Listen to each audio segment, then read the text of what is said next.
I'd like to call to order the Charter Township of Chesterfield regular township board meeting for Tuesday, July 28th, 2026 at 7 p.m. to order. Could we all please stand, face the flag, and recite the Pledge of Allegiance? I pledge allegiance to the flag of the United States of America and to the republic for which it stands, one nation, under God, indivisible, with liberty and justice for all. Clerk Barry, would you call the roll?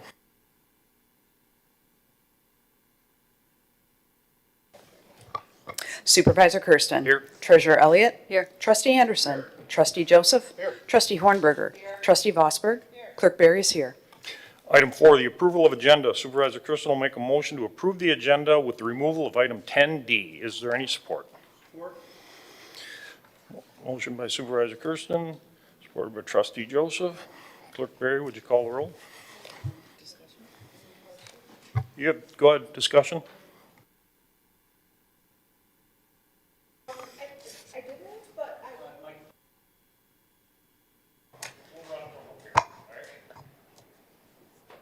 I'll wait till the end of the meeting. It's fine. Thank you. Any further discussion? Clerk Barry, would you call the roll?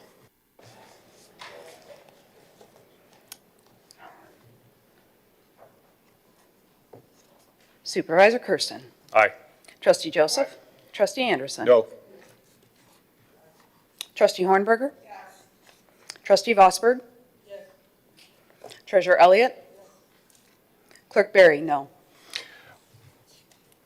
Item 5, presentations. There's a presentation scheduled tonight. Mr. Dare, financial forecast presentation by the Woodhill Group. Mr. Dare, the floor is yours.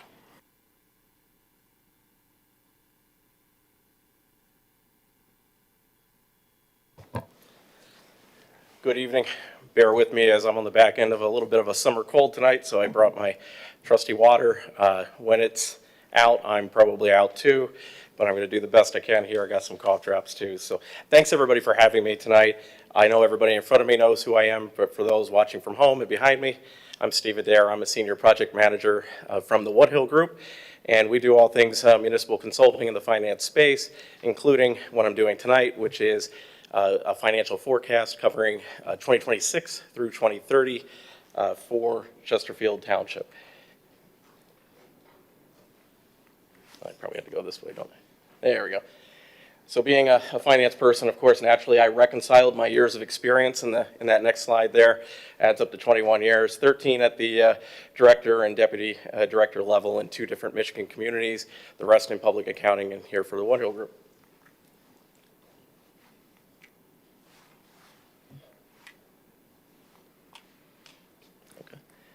The next slide here is about our project status.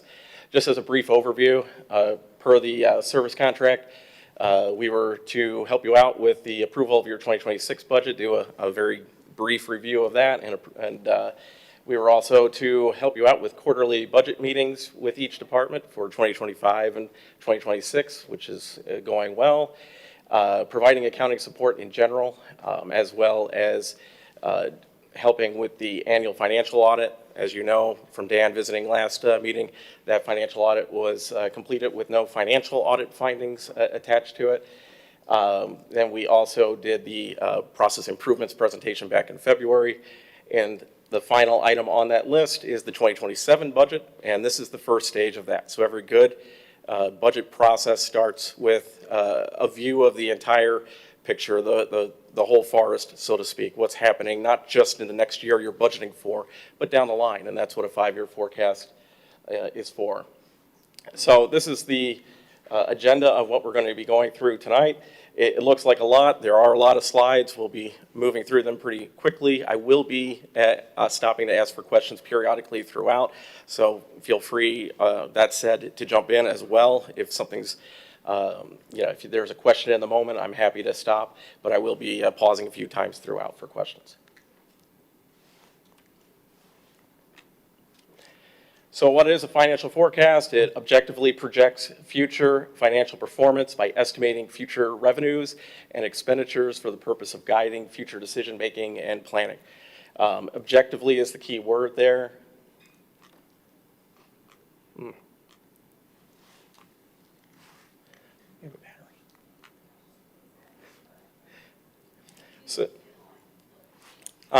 So what a financial forecast is not, is it's not a budget.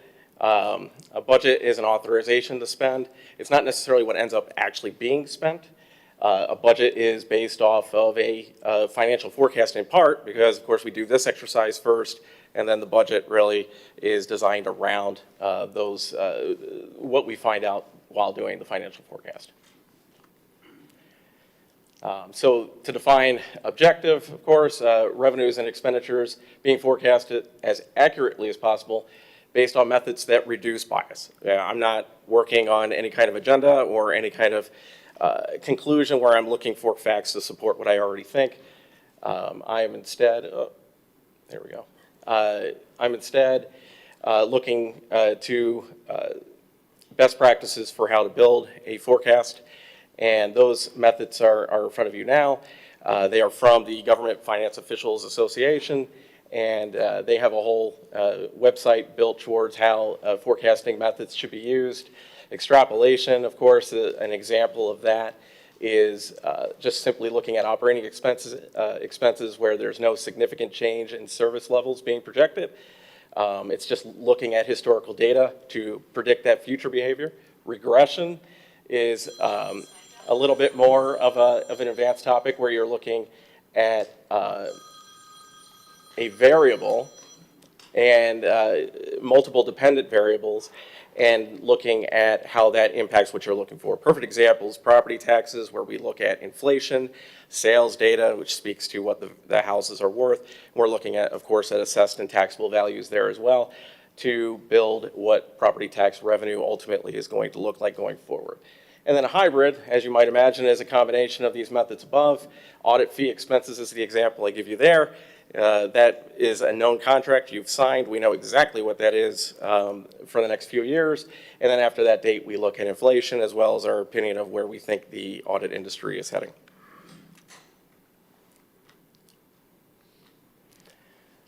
So key operational assumptions and concepts. This is a baseline financial forecast. What that means is it answers a question of what will happen if no changes are made to your current operations. That means no new full-time employees. That means no significant additions or reductions to service levels.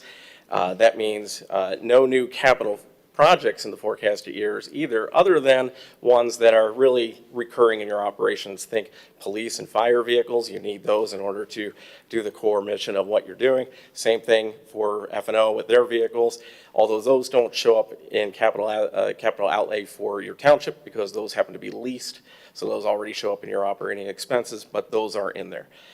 We also assume there's going to be no general fund subsidy to parks and recreation funds. It's important that those funds continue to stand on their own 2 feet.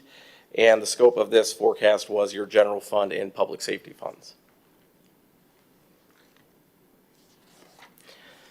So if you remember nothing else from these first 10 slides, remember this next concept because it is going to be reran many times in the rest of the presentation tonight, the concept of recurring versus non-recurring activities. So this is a little different than probably how you've seen financial data in the past. What we do at the Woodhill Group is we take a look at your revenues and expenditures overall. That's great, but then we delineate those down into recurring activities like property taxes, salaries and wages, fringe benefits, as examples of those. Non-recurring activities is the other side of that definition, and those are items like your capital expenses, federal grant revenues that were for the purpose of those capital expenditures.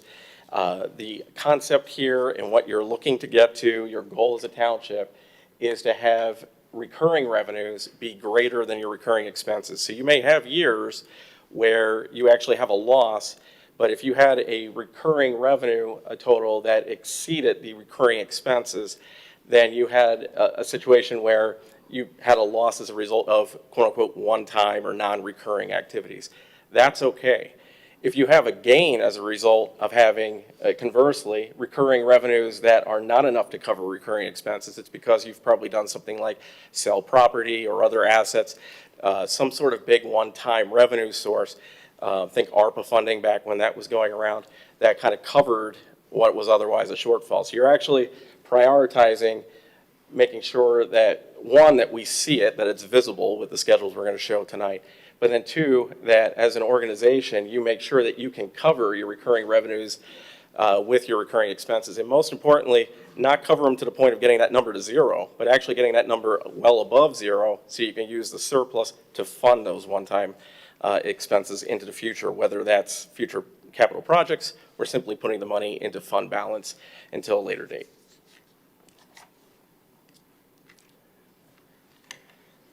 So there's a lot of information on this slide. This is all the things. This is all of your revenues in the general fund, delineate down to, all the way down to licenses and permits, for example. You can see right away, state shared revenue, federal and state grants, taxes, special assessments stick out. The state shared revenues, taxes, and property tax admin fee on here, by the way, that tallies to 55% of the total revenues in the general fund. But this next one is how we're going to show this data tonight, the recurring revenues. And we start to remove things like, again, those federal and state grants that were for one-time items, and you see how much more dependent you are on items like state shared revenue, taxes, property tax admin fee. Now they come to light. They're much more easy to see using this methodology. In the past, you've probably seen the whole picture. This really sharpens down to truly what you need, what you get basically on a recurring basis to operate your township. So state shared revenue is your number one revenue far and away in the general fund. About 95% of your state shared revenue is considered constitutional state shared revenue. That is where the state of Michigan has fixed the allocation of how sales tax revenue is distributed to communities across the state of Michigan. You get sales tax based off of that allocation. It's population-based. Statutory revenue sharing is from the same revenue source, sales tax, but it's annually appropriated by the state legislature. Your mileage may vary. As those of you who may be keeping track of this know, there have been earmarks in past years for public safety. There have been sometimes earmarks for other items. Here today, gone tomorrow, that you cannot necessarily count on. The good news for you is it's a very small portion of your overall revenue picture and state share revenue. So probably one of the biggest and disappointing parts of the revenue picture for the township is what happened in the state legislature back in the fall of last year. They passed new legislation that was aimed at earmarking additional funding for roads. And so what happened to most communities in the state of Michigan is they experienced a drop-off in state shared revenues because sales tax is no longer being charged when you go and fill up gas at a gas pump. What replaced that was other fuel, roads, earmarked revenue sources, and what's getting distributed to communities around Michigan, the Neighborhood Roads Fund that augments Act 51 money. All that stuff, it can be boiled down to one thing for you. Cities get it, villages get it, counties get it. You don't get it. So you lost sales tax, but you did not get back the other side of that equation.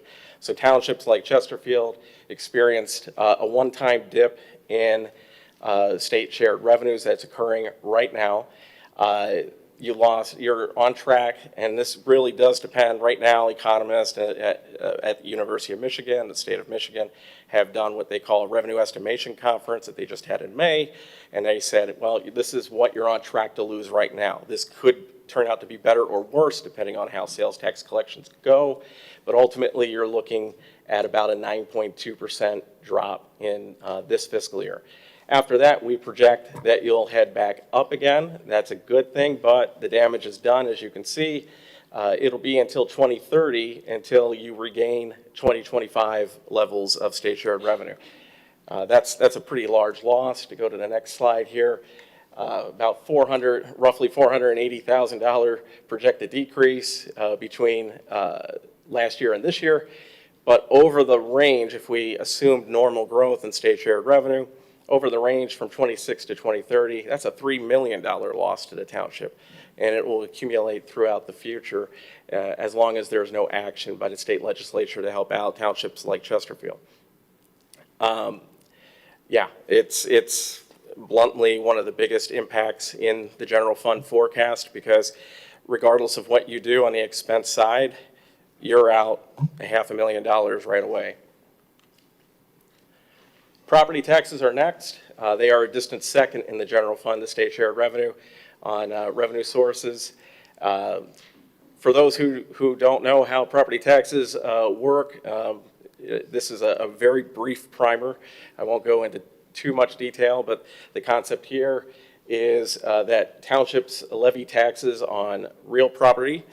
That is like your land and your house that you live in.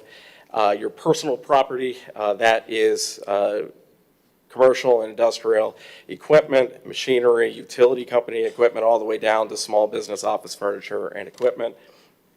The formula is at the top of that page there, but how your taxes are, next slide, you can go. Thank you.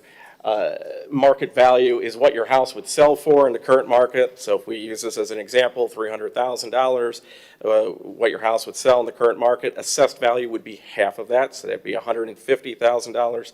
Taxable value when you buy that house for $300,000 would at that time uncap or effectively reset to that same $150,000 number. From that point forward, the only thing that's going to increase your taxes is going to be a combination of your assessed value going up and inflation. If your assessed value goes up 2% and inflation is 4%, your house will go up 2% in taxable value.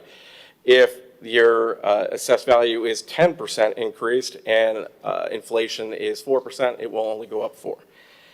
That the state's what they call inflationary rate multiplier, which is just how they account for what the inflation rate is statewide, as well as construction additions, like when there's new subdivisions going in, new industrial development going in. That's the only way the township gets new, quote unquote, tax revenue. Everything else is effectively just inflation. So the next slide here shows the undeveloped parcels courtesy of your township assessor. Highlighted in brown are all the undeveloped parcels in Chesterfield Township, which is estimated to be roughly 30% of the total properties in the township currently. So you have a lot of room to grow. For that reason, also looking at your additions history from 22 to 26, you see a trend of slightly decreasing in recent years, but still pretty strong growth of between 2 and 4%, 2.4 and 3.8% to be exact.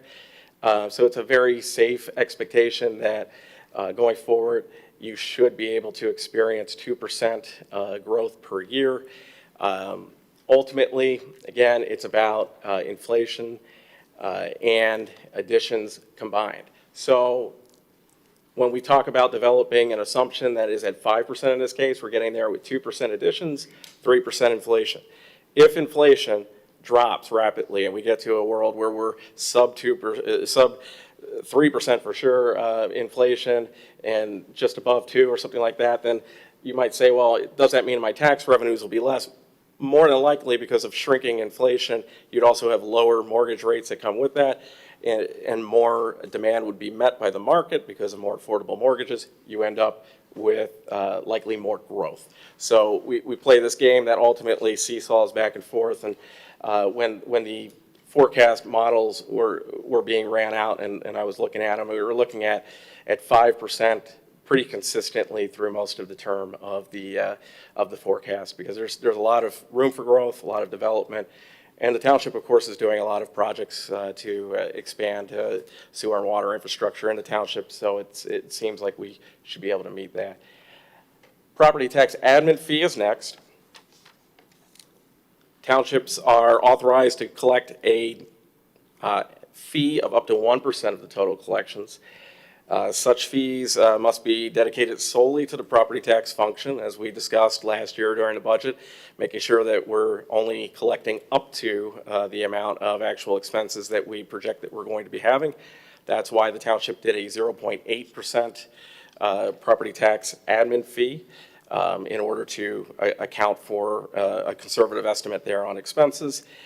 So what can we use this money on? Again, it's treasury and assessors, assessor preparation, appeal, tax collection, defense when we talk about Michigan Tax Tribunal and businesses and individuals taking challenging assessed values.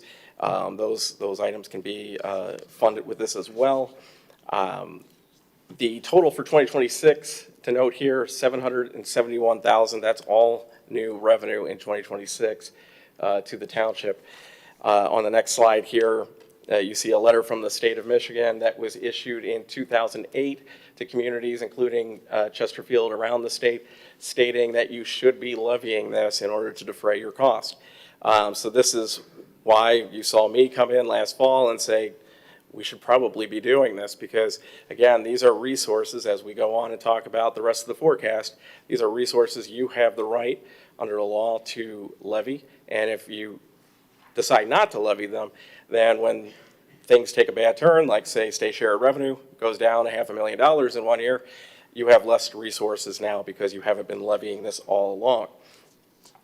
To the next slide, please. Yes, so the expectation is that this would grow about 5% a year. That's similar to your property taxes. That's probably a conservative estimate, admittedly, because property tax admin fees are collected on all the taxes you collect, not just the townships. So if there's a new millage at the school district, or if the county does a new millage, or a new statewide authority is set up or increases their millage, like the art authority or the zoo authority, that will also result in a 1% fee being collected against those new dollars coming in as well. From 2027 to 2030, you were looking at about $3.5 million projected of collections for this fee right now, and that's at its current level of 0.8%. It's a very significant number to you, and as you're going to see in this forecast, it's a very important number for you to retain into future years for the health of your general fund. Cable franchise fees are, as you may assume, these are fees that the cable companies are charging to those who are paying for cable television in your community. Unfortunately, for the township, every time someone cuts the cord and goes and starts subscribing to a variety of streaming services that are out there these days, those streaming services do not have these fees attached to them. Therefore, you no longer get this money. So township collections dropped 27% in the last 10 years. That is forecasted in the next slide to fall precipitously through the term of the forecast. Yeah, that's money that, again, we're talking about it because it's a significant revenue to the township, but it is nonetheless a greatly reducing revenue to the township. So in summary, state share revenue, yes, it's optimistic going forward, but it took a huge hit this year. Property taxes are a very strong revenue source for you. Cable franchise fees are going down. And the PTAF is a new one-time revenue you just started to collect this year, and that should continue to rise. A mixed bag overall. Unfortunately, the number one revenue there, state share revenue, is significant enough to really put a drain on your major revenue sources that are recurring in nature. And that's going to be something to remember, especially that $3 million state shared revenue impact over the term of the forecast when we get to the forecast at the end of the next section, which is our expenditures. We'll go a little faster through these items because I think most of us understand what's going on here. This is everything, and like every community, frankly, in Michigan, it's very personnel-based. You can go to the next slide. This is what it looks like when you look at just the recurring. Again, a huge theme here, 2/3 of every dollar you're spending, 66 cents of every dollar you're spending is on personnel. So that's salaries, fringe, and fringe benefits. So you also see there general revenue supported debt service. That's important to understand. So you have debt service that exceeds just this dollar amount, but it's debt service that's funded with a special assessment district that is paying over the next so many years. This money right here you're seeing, this has no dedicated revenue source. This is coming from those property taxes, that state shared revenue, the rest of the recurring revenues there. So the next slide here shows the personnel costs split out by salaries and wages and fringe benefits. If you look very closely, it might be easier to see at home if these are on the screen and blown up a little bit more, but the blue line oscillates a little bit between the odd year and the even years. The Chesterfield Township and its general fund expenses is at the level such you can see the election impact, the election wages. They are significant enough to move those up and down. To be clear, election costs are required in order to have elections, which are required to be had by state and federal law, of course. So that is the reason for that oscillation. A lot of that is part-time wages. Some of it is overtime. So those are at least from the part-time side, very minimum impacts on your overall fringe benefits, other than FICA, of course. Fringe increases, though, it's all about the medical insurance and your pension contributions. Next slide. Pension is 69% funded per your latest actuarial valuation. This is a little below where you want to be, which is 80%. To achieve funding goals, your actuarial valuation is projecting increases in contributions that will be needed through about 2039, which is reflected in the forecast here. Basically, what's going on there is they've made a series of assumptions about wage growth and about what they anticipate you will get in investment returns, which in recent years has been better than expected, which is the good news. So we'll keep an eye on that as the years progress, because it's going to be important to track pension expense, because even if you're not handing out new benefits to new people, the existing liability needs to be funded. And if we get a bad investment year, it's important to understand that and plan accordingly, because MERS will likely be asking you eventually for more money. Health insurance, actives and retirees, employees are paying 20% of their employee health care costs for the first time this year. That had a significant impact on the total fringe benefit impact of those costs, those recurring expenses. There's also a factoring in the forecast to note here where the pre-age 65 population, which is a very high cost, will start migrating into the post-age 65 population, which is Medicare Advantage and much cheaper plans as a result. That population will get replaced with people who are eligible for retiree health care that still work here. That population that's coming on board when they retire will be smaller than the population rolling off. So there is a net kind of drag on the percentage that I increased your retiree health care by as a result of that.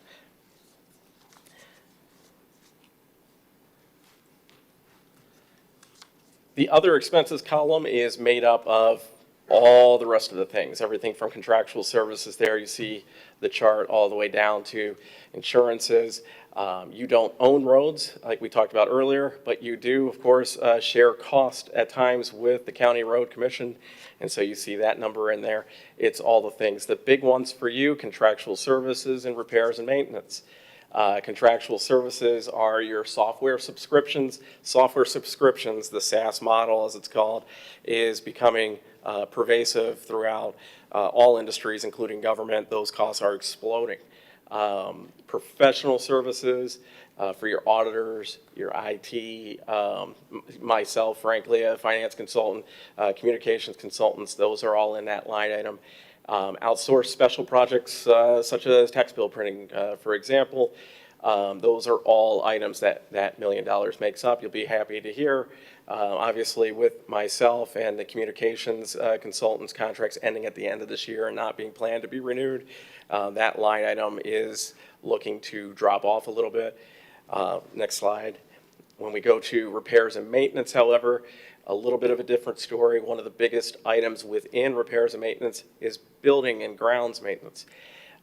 You bought the community center with the COVID funds. You've also bought the, I believe it's Altman Preserve. There's some other properties that have come online, and they require maintenance, whether it's weed whacking and lawn cutting, tree maintenance, all the things. There are some voluntary items in here. Obviously, you don't own the I-94 exit ramps. I believe MDOT does that maybe once or twice a year if you're lucky. By default, you do that additional times as a policy priority to your residents. You want to beautify the community.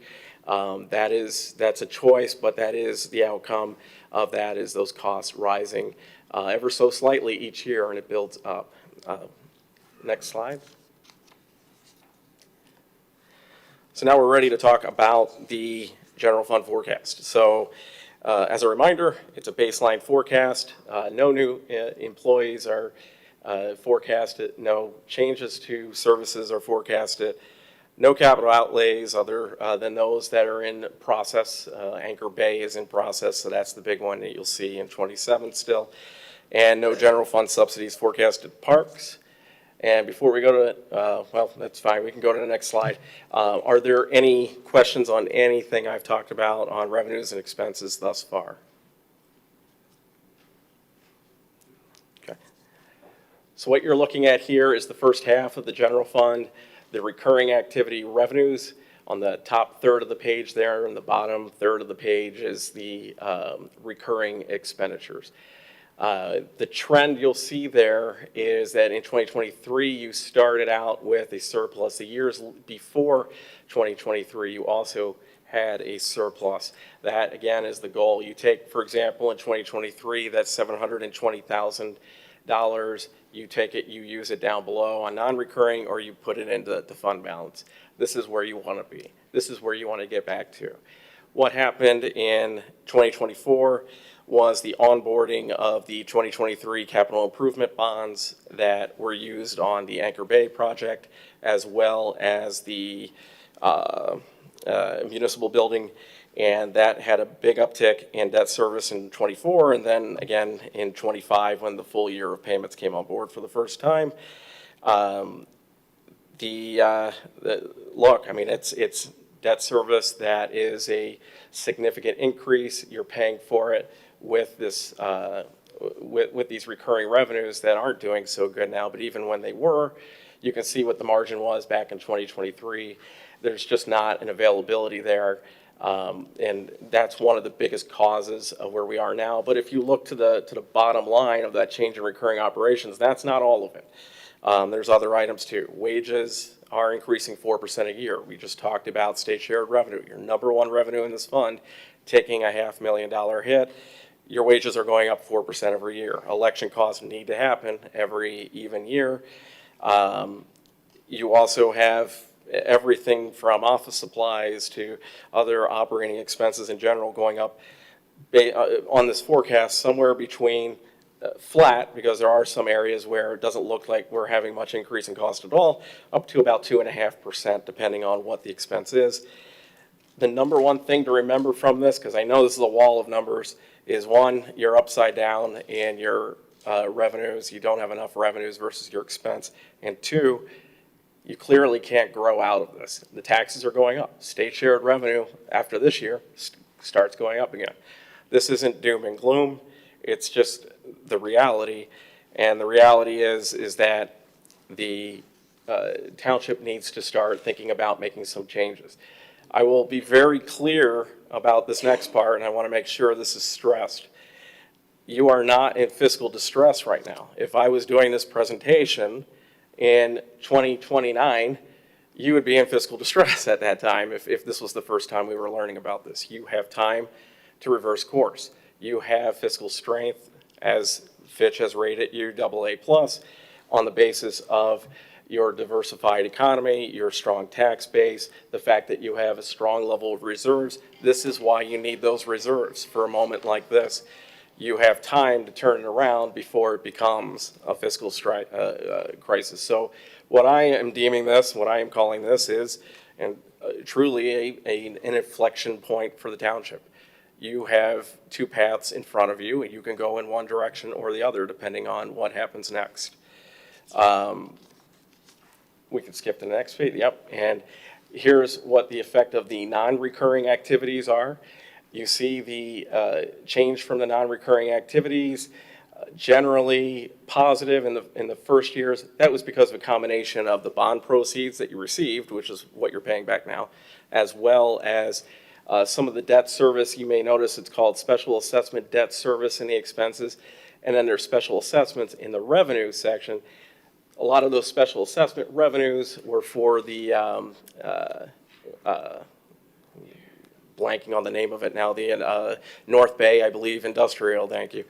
North Bay Industrial Special Assessment District, that had debt service or bonds issued for that project, but you had dedicated revenues for it. So it's a very important distinction. That's fine to do because you issue debt, you have revenue to match it. And that's the concept that we want to get into.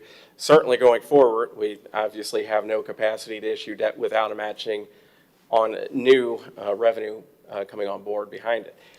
The change in fund balance numbers there, keep in mind there's no capital in these numbers. Vehicle expenses are in these numbers, but that's it. So the ability to do new voluntary things, expansion of things, is limited as of today. I will yet again stress, this is not how it's going to look in 2030 if you start making changes today. Let's go to the next slide and look at, again, yeah, I went over some of these already with the wages and the operating expenses. The leading contributors, again, to put it in writing here, state shared revenue, tax revenues combined, 19% growth between 2023 and 2025. Your labor over that same time went up 24%. That's going to continue in that direction going forward. It's just the nature of labor. The increases to the wages are part of the story, but there's not a lot you can do right now in the healthcare space. Those costs are going up no matter what plan you're choosing. The township did a responsible thing and did the 20% cost share. That really did take a lot of the pressure off the general fund that otherwise would have been there. But this is still an issue that we're going to have to monitor.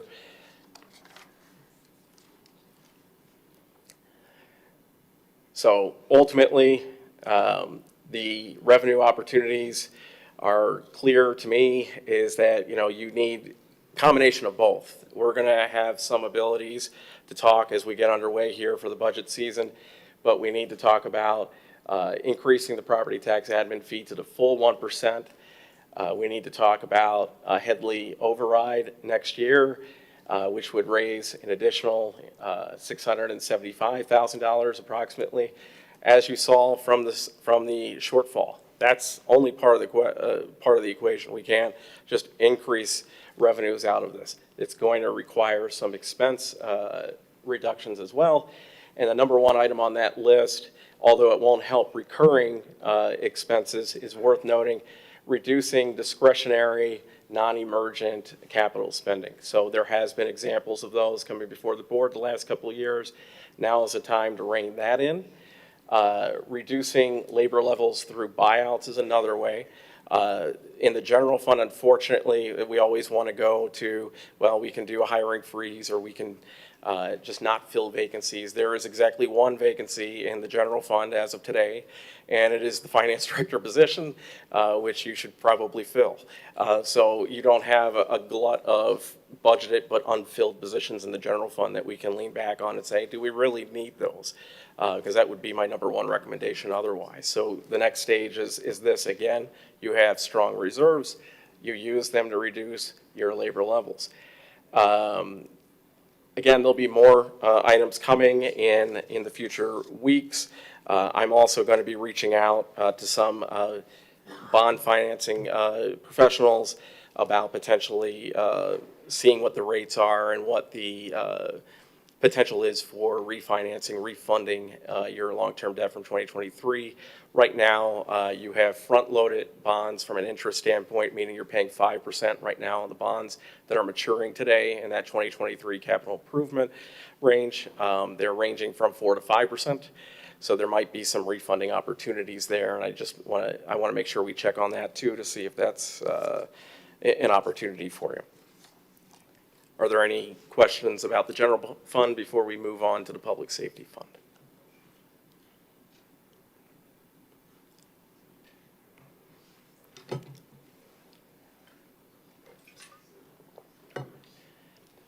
Public safety fund, as I think everybody is aware, but just to state it, is the fund where you account for your police, fire, and dispatch activities.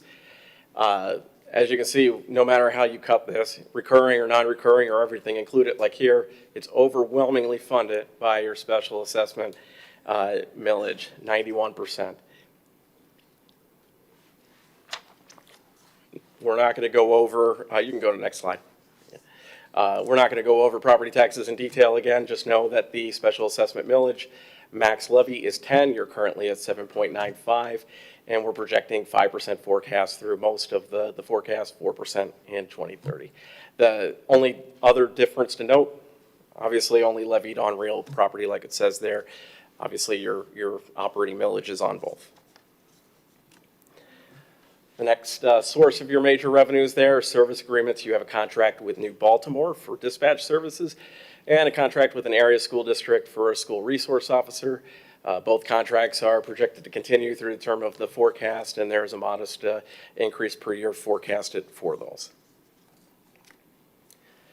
And then your next source of revenue is your E911 revenues.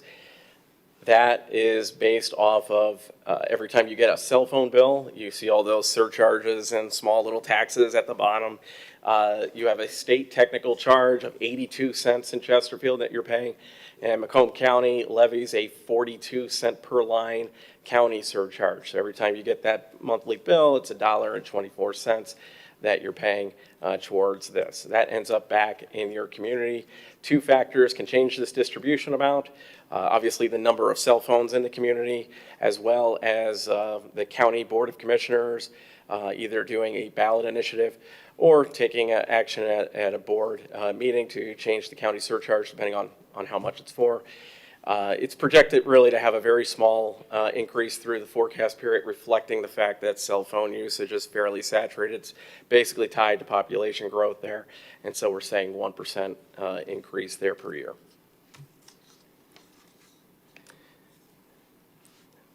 Your other revenues include everything from interest revenues to fingerprinting fees. There's some other little things in there. We won't get into detail on that. Probably the only other one to mention here is public safety revenue sharing. That was new, given to you by the state of Michigan this year. That's based off of your last 3 years of violent crime statistics. So it's actually a good thing to have as low a number as possible there, and you do have a pretty low number that you got from the state of Michigan, which reflects your very good violent crime statistics. Again, these are projected to drop by about 3% a year on average, only because that the biggest number in this other revenues category is interest revenues. And as reserves drop, even as interest rates drop with them, we expect there to be some drop off there in that number. So moving on to expenses. Personnel in the public safety fund, 74 cents of every dollar is spent on personnel. Very similar, maybe even more extreme profile to the general fund, and very typical for communities all across the state of Michigan. Similar chart to what I did for the general fund here. You may notice the large increase between 2026 and 2027, $1.7 million increase. That's because right now there's a lot of vacancies in the department that are in the process of being filled. Those positions are coming on board. They will get their first step increase next year. They, first of all, would be, Director Bassett tells us they're going to be fully staffed. We're very close to fully staffed. So a lot of the projected numbers you're seeing in 26 reflect the vacancies that you had for at least part of the year. 27, fully staffed, and getting step increases and getting a 4% increase across the board for everyone who's there combines to a pretty large increase, and that's why you're looking at the 1.7 million number there. Just like the general fund, just like, frankly, most communities that I've been in, medical insurance and pension contributions are, again, the key here. Even more so for police and fire, as pension benefits are richer as well. On the other expenses category, again, contractual services are a very large part of that. Public safety also has some platforms that are subscription-based. They are very expensive. They go up quite a bit every year. That is, again, pervasive through the government industry. And I did want to touch briefly on what the township calls internal service transfers. We called them at the county admin charges, but charges to the public safety fund for use of the general fund departments. So finance and human resources are what was done as part of the 26 budget, if you recall, and the public safety fund is paying about $250,000 for those services. in '26. I did very briefly want to talk about this because this is introducing something that will come to you at the August 11th meeting, which is the new fund structure, part of the new fund structure that I'm introducing, which will be items, all four of these that you see here, these two federal forfeiture funds, state drug forfeiture funds, and opioid settlement fund are all currently in the public safety fund. By breaking these out, it'll be much more transparent and easier for your next finance director and your current accounting staff to properly account for these forfeiture programs. Public safety will not lose access to these. It's just going to be a better way of accounting for things and ensuring that we don't think that we're spending money on forfeiture funds but accidentally spend it on just regular public safety funds. To my understanding, and since I've been here, I have not seen that that's happened yet, but it just mitigates the risk of that, makes reporting much easier for reports like you had to do to your Michigan Attorney General this past January. Opioid settlement fund being in its own fund, like most of your neighbors, will lead you to a much more efficient reporting process, and it literally costs you nothing. You already have the accounting software, just use the feature. So that's, we can go to the next slide on that note. Yes, so again, a reminder of what a baseline forecast is. Very briefly, no new employees forecasted, no new changes to services forecasted, and vehicle capital outlays are in here. So we can do that. There we go. So first observation to point out is the fact that, again, when you look at the change from recurring operations, you're seeing the theme of surpluses, in this case now going all the way through this year, but now turning into negatives going forward.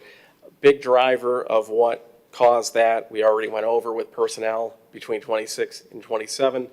To look back, you may see there's one negative year there barely in 2024. That's because you bought a fire engine that year, a $1.6 million fire engine. So you want to talk about the strength of your recurring operations in this fund up until this new contract. It's pretty strong. This has been pretty well managed from that standpoint as far as having resources available for these one-time expenses. So we can skip to the next slide. And as you can see, the ending fund balance shows that, like with the general fund, you do have this drawdown now that's starting with this new contract and with what is a good thing. You want a fully staffed public safety department. You want a department of police officers who are on the road, not for too long a period of time. These are positives. The negative, of course, is it does cost more to have all these roles filled, and that's what you're seeing in these subsequent years. It will require, ultimately, we can go to the next slide here. It's going to require an increase to the millage, which is congruent with all the operating costs, those contractual services, the labor and fringe benefit cost increases. It's not, again, just like the general fund, not something that you can grow out of, which the forecast reflects.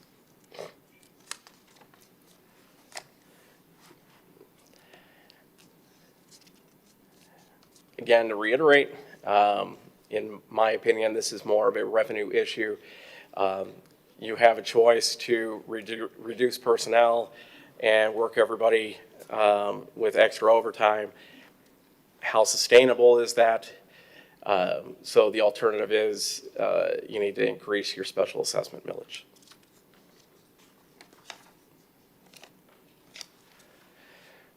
So what's next? Now, of course, like I said, to be clear, not a fiscal crisis, stating again, not a fiscal crisis, but it is the time to act so that we can avoid that from occurring. So we're going to be, I'm going to continue to be doing my meetings with Clerk Barry, Treasurer Elliott, Supervisor Kirsten every Thursday. We will be repurposing those meetings now into specifically this budget, 2027 budget, working with these forecasts, these guardrails. We now know what we need to achieve. We're now going to work on achieving it. We're going to have, I already had my first meeting with the township's new third-party administrator over healthcare. There is going to be healthcare options presented to us by that new firm here in the next, it wasn't an exact timetable, but it's going to happen before the budget is presented, and we're going to have some options there. And we're going to have a second round of budget meetings with departments where we sit down with them to better tailor the budget to where we need to go operationally and the goals we need to meet here to stay, again, within our means to the best of our ability here. Obviously, the last item on that list, review capital plan recommendations. We do have a capital plan. I have looked it over. It's just a wish list until we find the money for it. And that's part of what we need to do on the operating side with expenses to get us to where we have some money that we can spend on some of those projects. We need money for the vehicles on the F&O side, water and sewer side, public safety side. But unless it's emergent and failing at this point, if we don't take any other actions, that's pretty much all you can afford to do right now. On that note, I will ask again if there's any questions about anything we've covered tonight. Trustee Joseph. Thanks, Steve. Very thorough. Couple of questions.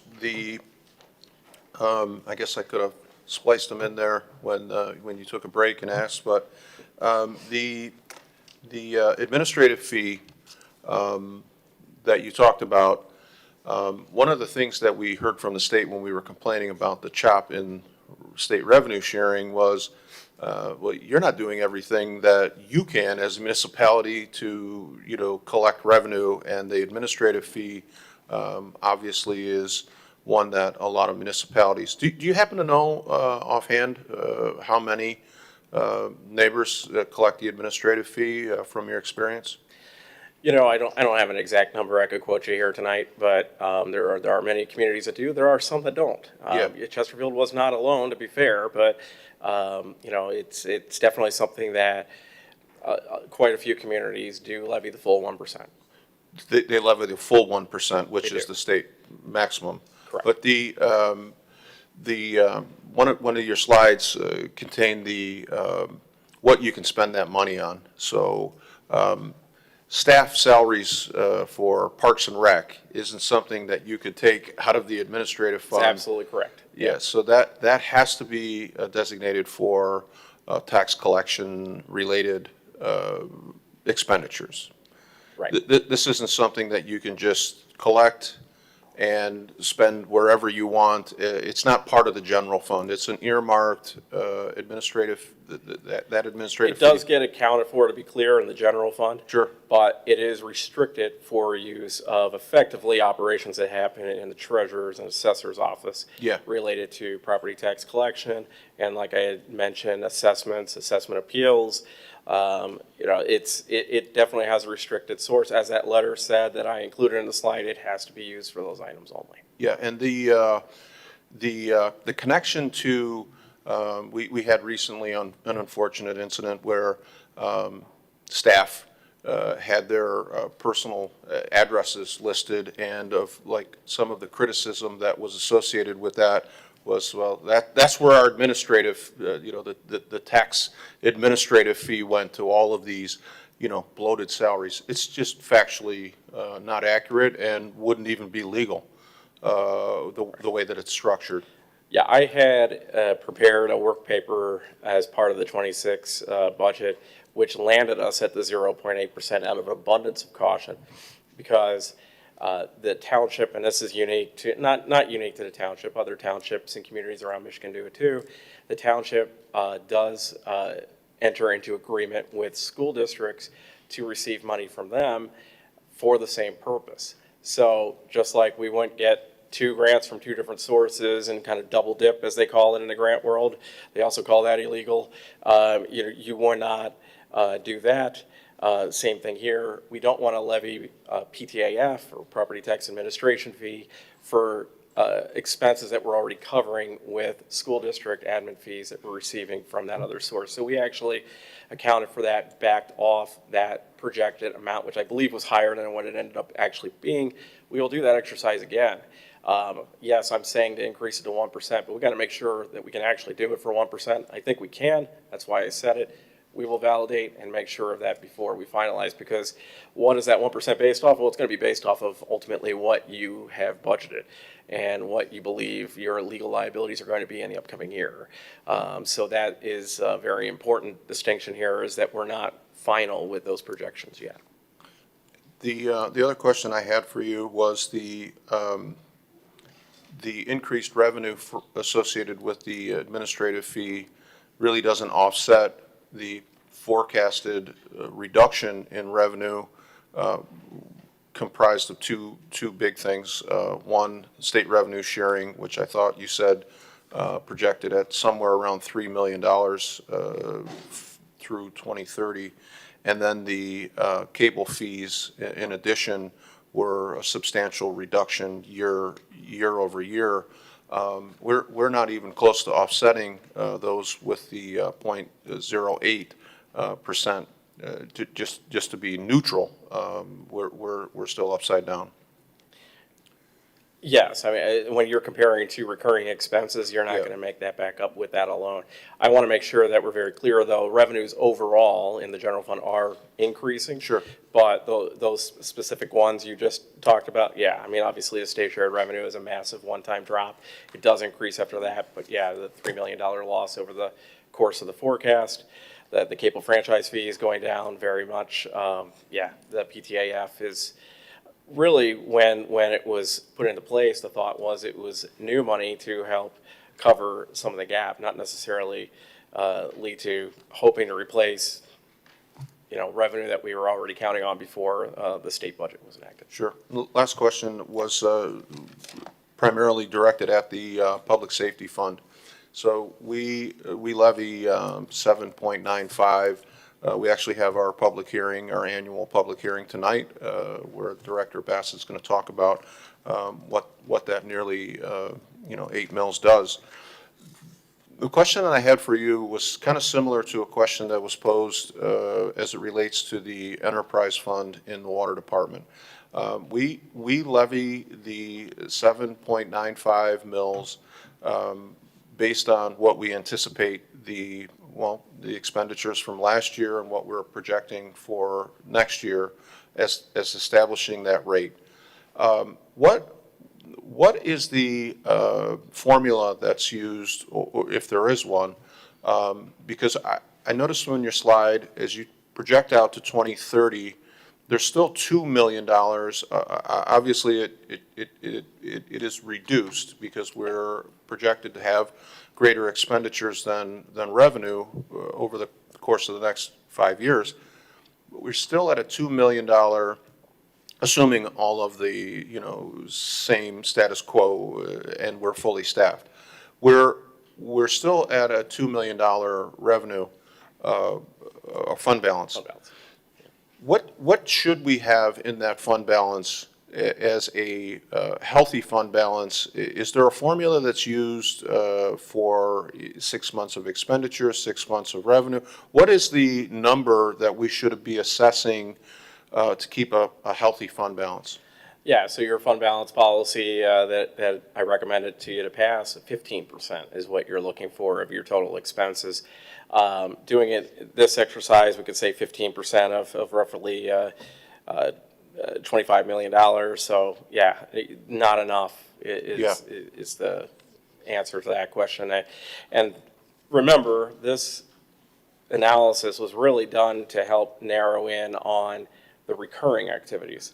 So when we talk about what the fund balance is going to end up at, is it likely that you're going to do no capital projects, anything building related the whole time? Very unlikely. Even if we do say we're only going to do capital projects related to buildings when there's the hole in the roof, you're going to have a hole in the roof. You're going to have the AC fail on a 100-degree day sometime in the next 5 years, right? So this actually becomes a little bit more rosy of a picture from a fund balance standpoint. The recurring is really the main point of this analysis, to show you what direction it's going in. If you do nothing else but buy vehicles, pay the public safety officers, and collect taxes, and collect your other revenues. Thank you, Steve. Steve, again, you just want to mention, you did mention, and I think we now have a fund balance policy that's in place that was, we have the board approved, majority board approved 2 months ago at your recommendation. And then the guardrails in your language, guardrails and foundation and pathway forward is really just kind of directing it now towards the forecasting side for the next 5 years. So your point, as Trustee Joseph had asked, we have a fund balance policy that's now in place across all major funds. Yep. Correct, thanks. Any other questions? Trustee Vosberg?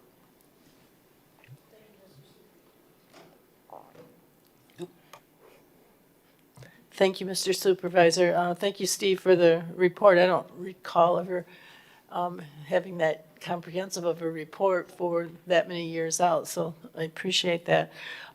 Did you happen to do any dividing, like how many years, if we did no changes, how long before that fund balance would be used up? Not that's anywhere I want to go, but I was just curious. You know, if you start to get into a talk about when are you going to run out of money, you know, in the general fund slide, you saw the negative fund balance in 2030.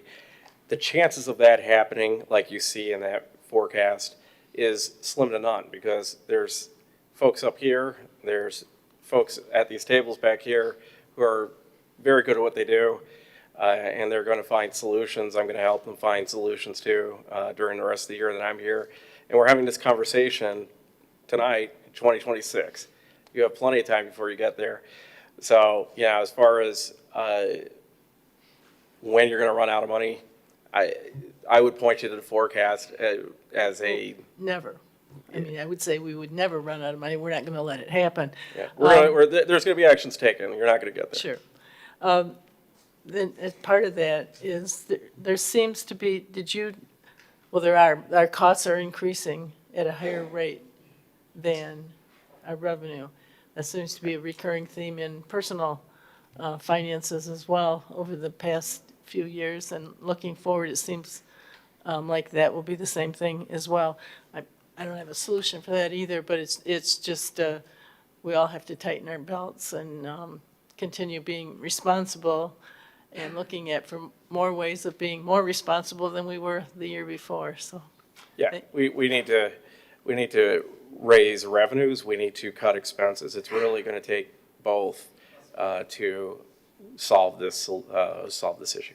right, and I think I look forward to having these discussions with our employees, with our the fellow board members. I think it's a good exercise that we have been doing, but we'll do it more purposefully probably in the future. Thank you, Mr. Supervisor. Burkberry. Thank you, Mr. Supervisor. Steve, in the event that the board decided that the direction they wanted to go in would be to rely more heavily on expense reduction, what areas did you see that you would recommend to us? I know you touched on a couple of them kind of briefly, but if you can kind of go into a little bit more detail on where you think we need to focus on reducing expenses. So at 30,000 feet, you're looking at, if you went full expenses and only expenses, you'd be looking at probably between 9 and 11 full-time employees that you'd be laying off or otherwise voluntarily separating from with buyouts. You'd be looking at potential sale of assets, some of which you just bought, in order to dig out of this expenses alone. I would state that is likely untenable. We could argue about the sale of certain assets, but when it comes to that large amount of people all at one time, you are actually probably creating as many problems as you're solving at that point. What you need instead is a more hybrid solution where you go in both directions. So that's why I'm recommending both revenue opportunities and expense opportunities. You're right, there definitely does need to be reduction of expenses, but you just don't have that much to be able to cut it all at one time to get you to that bottom line. Now, could you cut it over time, maybe cut a few and then see how it goes, cut a few more? The problem is you have time. I don't know if you have that much time. So that's the other concern I would have about that. And what kind of dollar amount are we looking at to target as well? What's the number that we need to put on that gap? Just pulling up the slide here. So in the general fund, the change from recurring operations in 2026, that's about, that we're halfway through, we're looking at probably about $1.1 million. That number grows to $1.2 million in 2027. Now, keep in mind, if you saw $500,000 of the problem in 2026, that 1.2 million becomes 641,000, and you understand it's a cumulative effect. So, but yeah, ultimately in today's dollars, it's a lot, and it's a lot to try to cut on just expenditure reduction. Thank you. Any other questions from the board? Seeing none, Steve, thank you very much. As Trustee Vosberg said, this is probably the most detailed financial analysis and now forecasting that's ever been presented here. I appreciate everything you've done to this point, and I plan on more. You've given us, again, your language, guardrails, and a path forward, and I appreciate it. Thank you very much. Honor to be here. Move on to item 6, department reports. We'll start with Director Vanderson.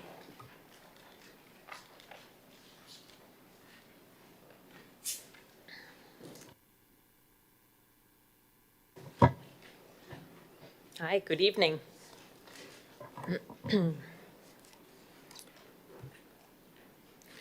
So tonight is our last board meeting before Election Day, August 4th. So while we are 1 week away from Election Day, we also have had a great amount of activity in the past several months regarding the Parks, Recreation, and Millage proposal. So tonight I'd like to provide the board with a final overview of the millage to date, and then share what we have learned from the last several months of community engagement, recognize our work from township staff, and discuss what residents can expect from our department moving forward. Let's see if this will work. Yep. The proposed Parks and Recreation millage represents an opportunity for residents to determine the future direction of Chesterfield Township's Parks and Recreation system. This proposal is about maintaining what we have and growing to accommodate the needs of current and future population in Chesterfield Township.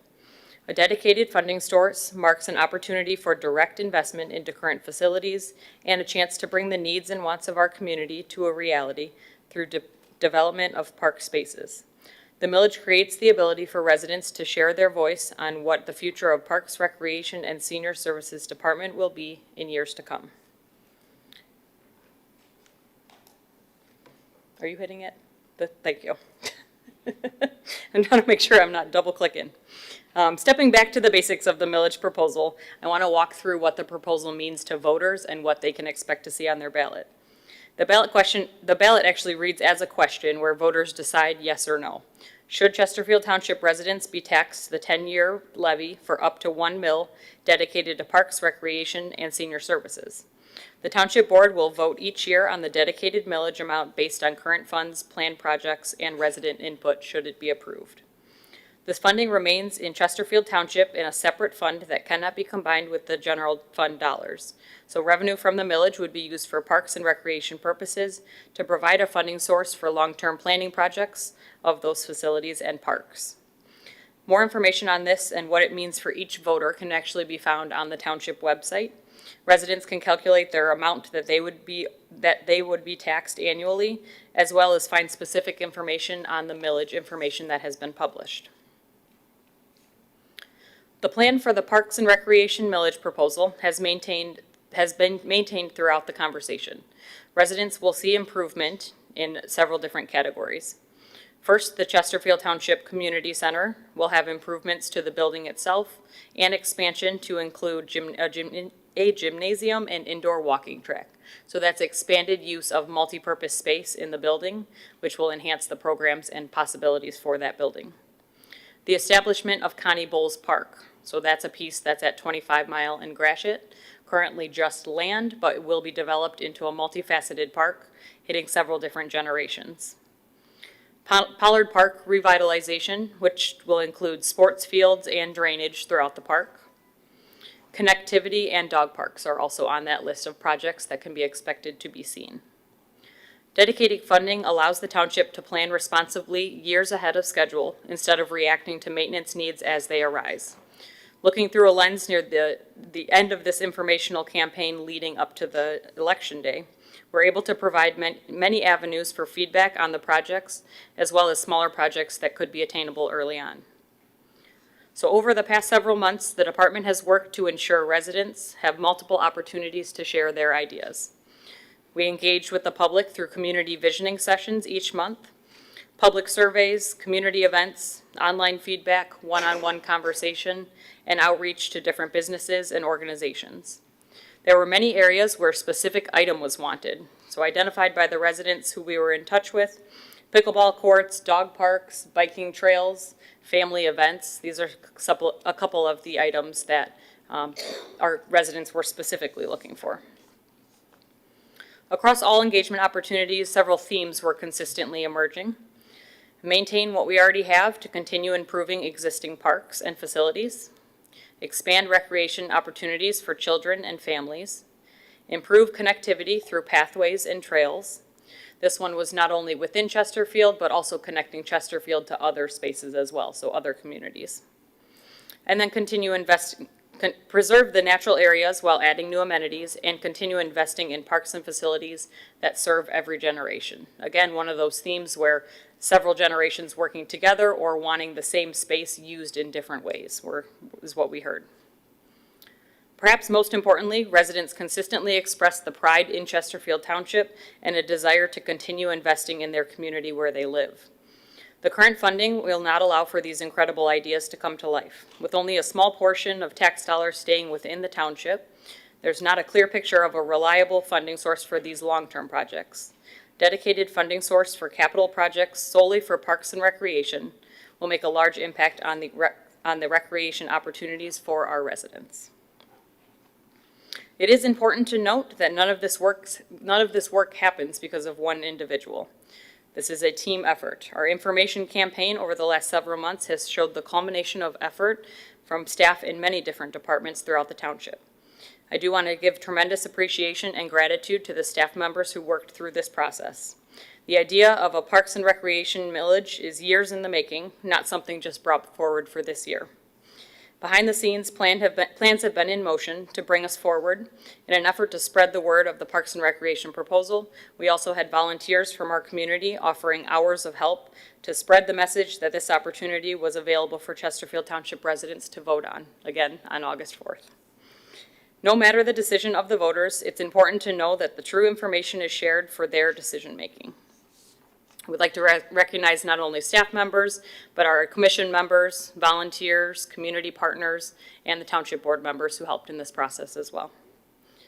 Every event, public meeting, visioning session, park improvement, and resident conversation reflects countless hours of preparation and, again, that teamwork. So thank you for your dedication to serving our residents every day.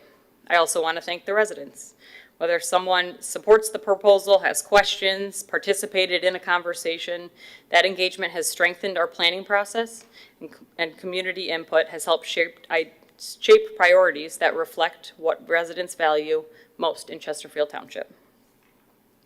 Additional information can be found on the website in relation to the Parks and Recreation millage.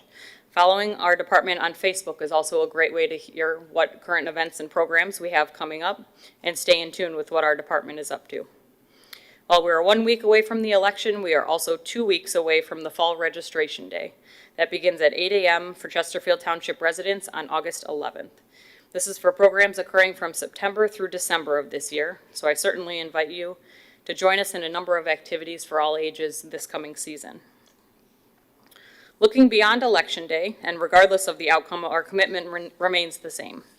The Parks, Recreation, and Senior Services Department commits to delivering quality recreation programs, maintaining parks and facilities, pursue grant opportunities at every avenue, strengthen community partnerships, improve customer service, and plan responsibly for future generations. Chesterfield Township residents deserve recreation spaces where they can enjoy the amenities of their hometown, including leisure services, planned recreation, programs, and events. Every investment will continue to be made thoughtfully, transparently, and with public input. One item coming next is the Parks and Recreation Master Plan process. The current plan is due to expire at the end of 2027, making the year of 2027 where we start that planning process. The 5-year plan creates a roadmap moving forward for parks, recreation facilities, and partnerships. So if residents have been following along with this millage campaign, bringing positive input to a future of recreation, we invite you to join us on the master plan process as well. More information will come soon on that as we move into the next step in our planning.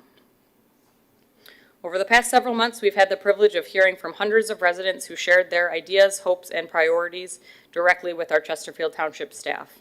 One of the best parts of a millage proposal has been the opportunity to share the story of not only where our department is now, but the future of where we can grow to be better. Conversation with our customers and our residents has shown the parks and recreation system matters to this community. Next week, the decision will rest with the voters, and I look forward to seeing through the future of the Parks, Recreation, and Senior Services Department here in Chesterfield Township. So thank you for that opportunity. Thank you. No other department reports from the board. Clerk Berry. Thank you, Mr. Supervisor. As everyone knows, next Tuesday is Election Day. So we've been very busy in the Elections Department. Everybody, we have all hands on deck, all clerks department staff as well as election staff. We are down a couple of staff members, so it's been a little bit of a lot of long nights, but we are prepared to deliver to the high expectations that you have for our election services. Beginning tomorrow, we will begin the absentee ballot tabulating. So in this room here, you will see our absentee counting boards, opening ballots, counting ballots, going through the tabulators, the high-speed tabulators that we use. That is an open meeting. That used to be a sequestered event. Once you were in for the whole day. The law has changed on that, and now it's completely turned it the other way, and it is an open meeting, so the public is able to come and watch that process take place. A couple things that I would like to make sure everyone understands about pre-tabulation of absentee ballots. There is no results that can even be received from the tabulator. The ballots will go in, the machine will tabulate them, but no reports are even permitted to be done. It can't even be done. So there are no results that will be known. It is simply a processing of those absentee ballots ahead of Election Day. We will be doing that for the balance of this week.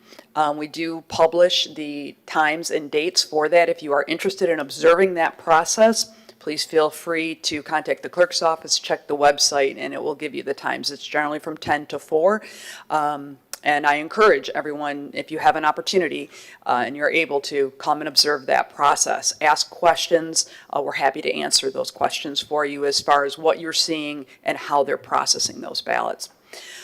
Secondly, you are able to spoil an absentee ballot that you have not returned to the clerk's office. If you have returned your ballot to the clerk's office, you can no longer ask for that ballot to be spoiled. So if your candidate dropped out of the race or you've changed your mind on how you'd like to vote, if that ballot is in the custody of the clerk's office now, you cannot change it. However, if you have it at home, you can still, and you've already marked your ballot, maybe you've already sealed it in the envelope, but now, again, perhaps a candidate that you were supporting has dropped out of the race, or perhaps you've changed your mind, you can still spoil that ballot. Just bring it to the clerk's office and we can take care of that for you. Once you spoil that ballot, you will have an opportunity to either receive another ballot. You can vote during early voting, which is going on right now, and it will go on daily between 9 a.m. and 8 a.m. and 4 p.m. daily until Sunday. So that includes Saturday and Sunday. Monday before the election, there is no early voting. We have quite a few people who think that early voting is available up until Election Day. That is not true. It is only available through till 4 o'clock on the Sunday before the election. So that Monday day is when we have to change everything over from early voting to precinct election day voting. So you cannot vote early on Monday, and the only way you can get an absentee ballot on the day before the election is if it is an emergency. If you have an emergency situation, please contact the clerk's office. But just to say, you know, I just want an absentee ballot today, you cannot receive one on that day. So there are certain circumstances under which we can issue you an absentee ballot on the Monday before the election. So those are a couple things just to keep in mind. Again, early voting is here at the township offices, and also on this coming Saturday, the clerk's office will be holding extended hours. We will be open for 8 hours here at the clerk's office. We will not be behind our desks, however. We will not be behind this area here. We will be down at the senior center where early voting will be taking place as well. So all the clerks and elections activities will be taking place down in the senior center this Saturday. So if you need to register to vote, if you need to make a change to your voting registration, if there's anything that you need to do relative to election business, you need to come and see us down at the senior center on Saturday if you choose to come on that day. So I just don't want anyone to come in, see that the steel screen is down and think that we're closed. We're not. We've moved all of our operations to that area in order to, again, with the limited staff, to be able to accomplish both those things in one place. If you have any questions about voting your ballot, please contact the clerk's office. If someone needs assistance, if there's a military or overseas member who needs assistance, those are all reasons to call the clerk's office. We can help with all of those things. Again, disabilities, military and overseas voters, and as well as if you just are confused about your ballot. We cannot tell you how to vote, but we can explain to you what your options are. Please understand this is a primary election. You have to make your choices in the partisan section from either the Republican column or the Democratic column. They are on the same ballot, but if you choose candidates from both columns, you will spoil that part of your ballot. None of your votes will count for that section. You do not have to vote every section of the ballot. You can choose to vote just the partisan section, the nonpartisan section where we do have a judicial race, or the proposal section where we have the millage question. You can choose to vote all 3 of those sections or just one of those sections. You can even cast a blank ballot if you want to and vote none of those sections, and that does happen as well. So please understand that those are your options for voting that ballot. Again, any questions, please ask the clerk's office. We would much rather you ask us so that we can answer those questions for you. Thank you. Thank you. We'll move on to item 7, public comments on agenda items only. 3-minute time limit. The mic is open. Again, public comments on agenda items only. Reminder, 10D has been removed. Please state your name for the record, just so we can keep track. Not required. Mic is open.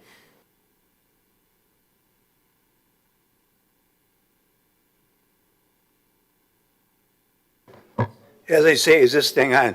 I'm John Johnson, and I'm a resident of the township, and I wanted to be first because it's so damn cold in here. I wanted to get the hell out of here. But either way, I wanted to talk tonight a little bit about the Parks and Recreation millage, and I'm here to advocate for the most important item on the 2026 ballot here the next week, and that is not the candidates, but rather the Parks and Recreation millage and how it affects the value of the single largest investment in your world, your home. So let me share with you who I am and my role in the community as I ask you to share my position on this matter. I'm a property owner here. My family lives here. My son lives here. My grandchildren live here. I also, too, am the CEO of the Chamber of Commerce. I am the founder of the North Gratiot Cruise. Also, too, I head up McRest, the homeless shelter, and also have been working for the cruise through the years in the actually the founding of the North Gratiot Cruise Foundation. And through that foundation, over the years, we've raised over $100,000 for seniors, food pantries, homeless, historical society, veterans, fire department, and the like. And separately, we raised $5,000 for the police benevolent fund here.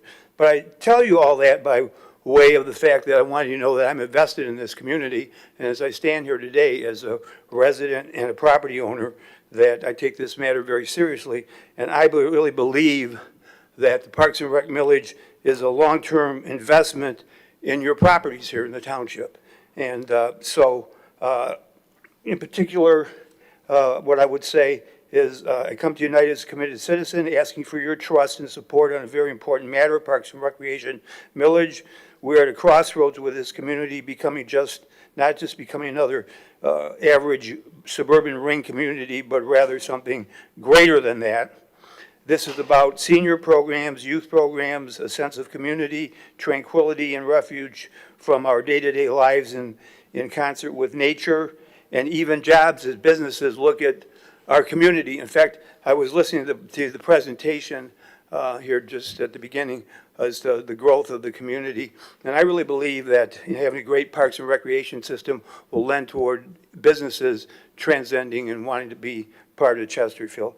So I encourage you all very much so to help make this investment. It's on average $3 a week, but the numbers are irrefutable in terms of what the consequences are in terms of the increase of value of your home. Generally speaking, in most communities, somewhere between 5 and 30%, depending on where you live relative.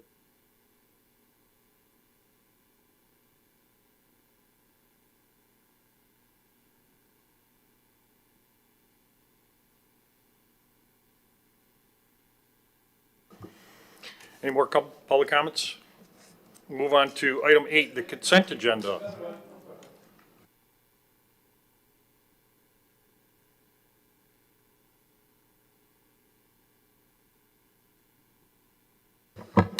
Joe Catich, I live on Sutton. Thought that was a good presentation tonight. Are there copies available of what was showing up there?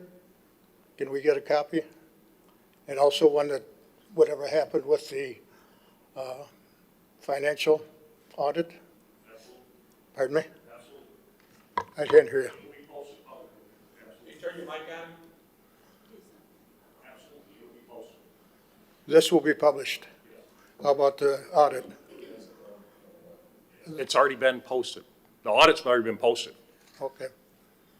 Because it didn't amount to anything. I wanted to say one thing about what he got in here tonight. Essentially, it was a review telling you guys you got to figure out how to raise more money because you're going to go broke. Not according to him, but you're going to go broke doing the things you're doing. And I look at it, what you've been doing is spending a lot of money, but we've not seen anything particularly viable and particularly good for the community. And I wanted to get, the one I originally wanted to get into tonight was the one you're going to discuss, is the assessment for the SAD, for the police and fire, or safety, public safety. That came into existence, what, 7, 8 years ago? Where we were able to vote every year. We had to accelerate, basically say, we're all right with 5 mils for police, we're all right with 2.5 or 2/7 on the fire, and whatever it was for fire equipment. You guys did away with that, and in doing so, took away our ability to vote on any of that. It's time to get off of that. He talked about going up 20% over 4 or 5 years of revenue. Actually, the property tax was increased about 20% over the last 5 years since you became superintendent. But in reality, it's based on the total amount of property in the system. In 2021, we had $1.7 billion worth of property that was assessed. This year, we had $2.4 million. It's $700 million increase over 4 years or 5 years that you've been in. And what have we seen for it? The police department increased by 50%. The fire department, which he didn't even talk about in this assessment, the fire department has done nothing. The money that was in there for basically a new fire station and should have been there going for more firemen has been spent on the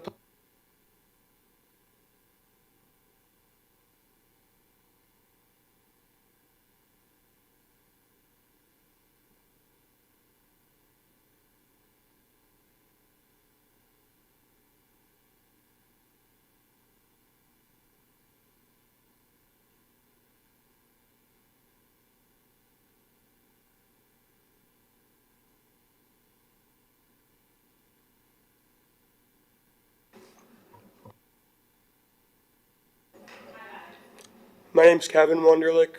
I wanted to talk about the special assessment for the safety as well.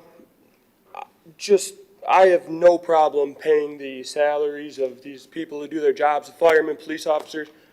When you drive past the police station, you see they put up a new fence, and they picked one of the most expensive fence materials you can pick. Instead of chain link fence that would do the same job at probably a quarter of the cost. I'm pretty sure I saw on Chesterfield's website that there's $80,000 allocated for a gym in the police station when there could have went somewhere else. Could have been a public gym for Chesterfield the police could go to for free. And it just worries me that money is getting spent carelessly instead of going to things that are needed. Like he said, a police station, when the one got shut down on Jefferson, now there's not even one close to me. If a fire truck's got to get down Cotton Road or Sugarbush at 4 o'clock, they're pretty much not getting to a house. It just seems like careless spending to me.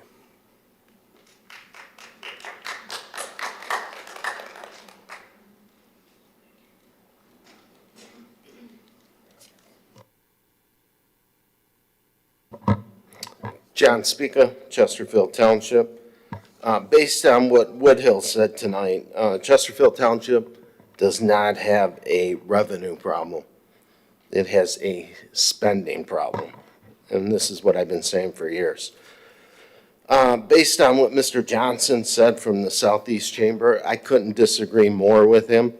Parks and Recs, in my opinion, aren't going to raise the value of property in this township. What's going to raise the value of property in this township is connectivity, sidewalks, streets, the great public safety department that we have, police and fire, the job that our men and women do every day, and I commend them.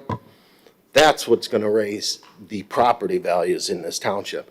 I couldn't stress enough how parks and recs is a want. It's not a need in this township. Until we take care of the needs of the township, we can't even think about the wants. And based on what the Woodhill group said tonight, we're solid till 2030. We don't need this millage. We can continue operating as normal and still be fine. So again, and the issue that I have with Parks and Recs is when you look at the ballot proposal is weak. There are no specifics on what is going to be designated to parks, what's going to go to recs, and what is going to go to seniors. What programs? How much money? How long is it going to be? What's the dollar amount that we're going to designate to seniors and what programs? None of that is listed in there. It was done vaguely for a reason. It's a grab and steal is what it is. You guys don't need another 2.5 million of our dollars to spend however you want and disguise it under a Parks and Recs and a senior program to get sympathy from the residents calling it a senior program. If it was a senior program, it would have been spelled out in the ballot language. Look at the language on the ballot. There's nothing spelled out. And then the other question is, why would the Southeast Chamber get involved in a Parks and Recs thing? Why? What, they sent out a mailer, a flyer to the absentee voters. What interest? I want you to think about it. Because there is an interest on why they're involved. I just want you to ponder that. Why a Southeast Chamber group would even get involved in something like that. Thank you.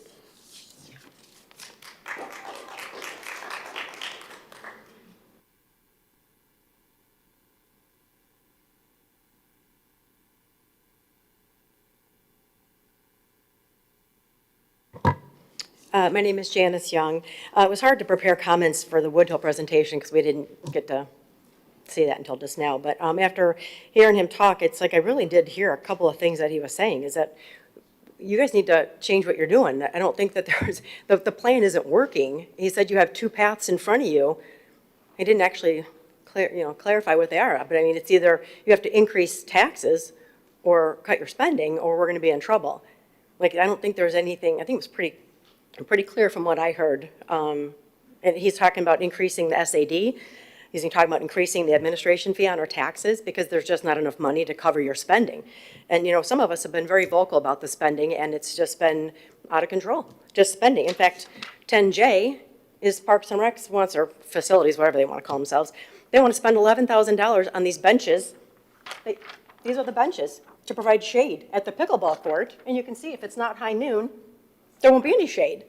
So $11,000 is going to be spent on benches that really aren't going to do the job that people are supposedly asking for. So this is the kind of expenditure that I would think we would want to be cutting right now. I mean, in light of everything that Woodhill just laid out for us, I don't think we should be spending 11 grand on a couple of benches that aren't really going to serve a purpose for the people out there.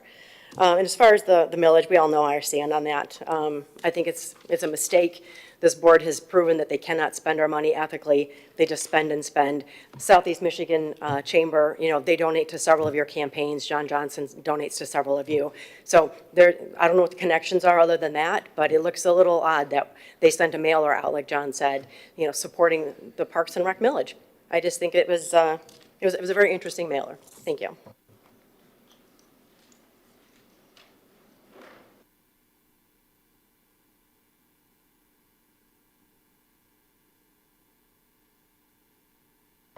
Hi, my name's Violet Wunderlich, and I have brought this up in a couple other meetings. First of all, I want to say that I do agree between a want and a need. I think these park and recreation things are beautiful for our community. Everybody likes to get out and enjoy the community, but when it comes to having a budget, like your own home budget, you have to consider what is a want and what is a need. And I've asked before about sidewalks. There are no sidewalks in my area. There are no sidewalks for me to get to the pathway for the pathway project, for me to even enjoy that. It seems like all the parks and recreation things that are coming up are at the north end of Chesterfield. We already have Pollard Park over there. We already have, I forgot the name of the other park there. Anyway, the one over there off of Washington. And my grandson cannot even walk to school because the sidewalk has not been continued to go over here to Naldred. He lives in Remington Court. The sidewalk there, I don't know if it's the builder's responsibility or Chesterfield Township, but the sidewalk to walk to Naldred is blocked by a big electrical box, and the sidewalk ends. So the kids are going to have to walk out by the street to get to the school.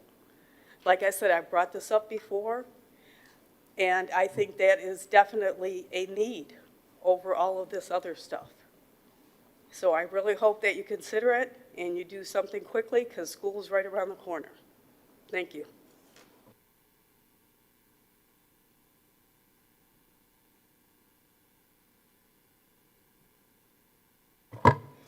I'm not even going to touch the Parks and Rec topic, but I do want to mention agenda item L.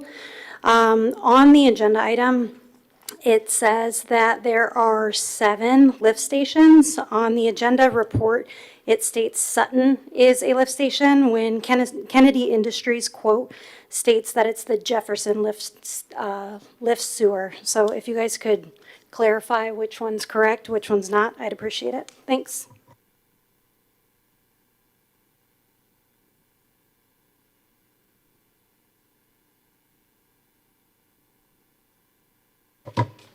Looking at item 10J, which we're just showing the 3 10-foot cabana bench and shade systems. There's a bit of a shot in the dark, but my squadron at the base, since we're engineers, we could easily just build something like that and donate it to the township, or some other type of community activity for something like that. It just seems like, especially after tonight's presentation, the idea that you want to spend 5 figures on something that could easily be done by craftsmen or just people who have just the skill sets within this community to do something that almost pro bono. I mean, basically it would just be at most maybe a few $100s in supplies. You could easily build that. And it would be more or less a grand community-based project that would reflect really good with cooperation with the township rather than spending a lot of money on something that doesn't really look like it's the value of it. Thank you.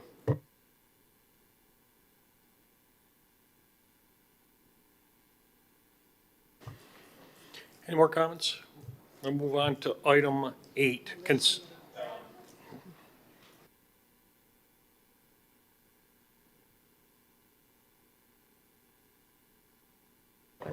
There you go. Erica Krajewski and Chesterfield Township. And I would just like to say, piggybacking on the sidewalks, that I have been part of the community. I was raised here, left, went to Rochester and came back, and I live off of Pheasant, and I've ran cross-country for Anchor Bay, and I was, too, kind of really shocked, and I may be off on it. I don't know. Maybe you guys are installing a crosswalk between Swirly Top and Propeller Basin, but how we can go in the part of the community that's 95% occupied with residential and especially children, and near the middle school and all the runners and things like that you'll never see, because in that part of the road, and I work at Propeller Basin, and it's extremely dangerous, and no child of mine will ever be walking that without me walking with them to teach them. Now, I did run it back in the day, but then we didn't have kids texting and people being crazy on phones all the time and driving all over the place. Now we do. Why would we negate putting a sidewalk in the most heavily concentrated residential area in Chesterfield, near Jefferson, near the water, where it's all beautiful? I mean, why Grosse Pointe? Why everywhere else, St. Clair Shores? Why not us? Why not there? That doesn't make any sense whatsoever. I don't feel safe walking it, but I do. Rarely now. I did more last year. And yeah, I completely agree. I love our parks. I've got grandchildren, take them to our parks all the time. Would I like to walk at night? More important. So I guess I agree with everybody else. Where the decision-making process was in that, I just don't know.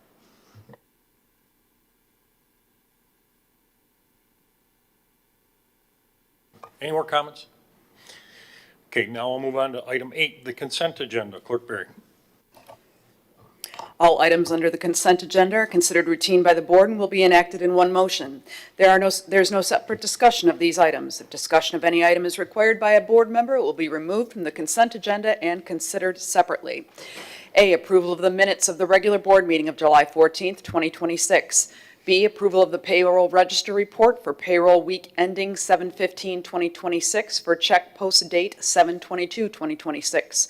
C, approval of the payment of bills as submitted by the Finance Department. D, approve an addendum to the Macomb County Head Start lease agreement in the Chesterfield Community Center to expand the contract to include one additional classroom in the 2026-27 school year for an additional lease sum of $2,740. Is there a motion to approve the consent agenda? So moved. Trustee Vosberg, is there any support? Support. Treasurer Elliott, discussion. I have a motion by Trustee Vosberg, supported by Treasurer Elliott, to approve the consent agenda as read. If you would please cast your vote. Results will appear once all votes are cast.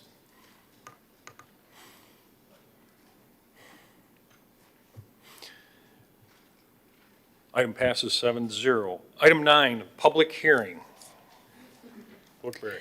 Item 9A is to conduct a public hearing at the Township Offices located at 47275 Sugarbush Road on July 28, 2026 at 7 p.m. to hear objections to the estimated costs and expenses of providing police and fire protection as determined by the Township Board, the amount of the special assessment levy and the spread of the levy for police and fire protection in the Chartered Township of Chesterfield, Macomb County, Michigan. Mr. Supervisor, I would make a motion to open the public hearing. Motion by Trustee Clerk Barry, supported by Trustee Anderson. No. Clerk Barry, call the roll. Clerk Barry, aye. Trustee Anderson. Trustee Joseph. Aye. Trustee Hornberger. Trustee Vosberg. Treasurer Elliott. Supervisor Kirsten. Aye. At 8:44.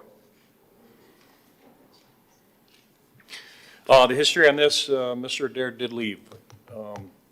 The history on this is a mandatory public hearing for the public when it comes to the assessment, the special assessment district created for the funding of police and fire services in Chesterfield Township.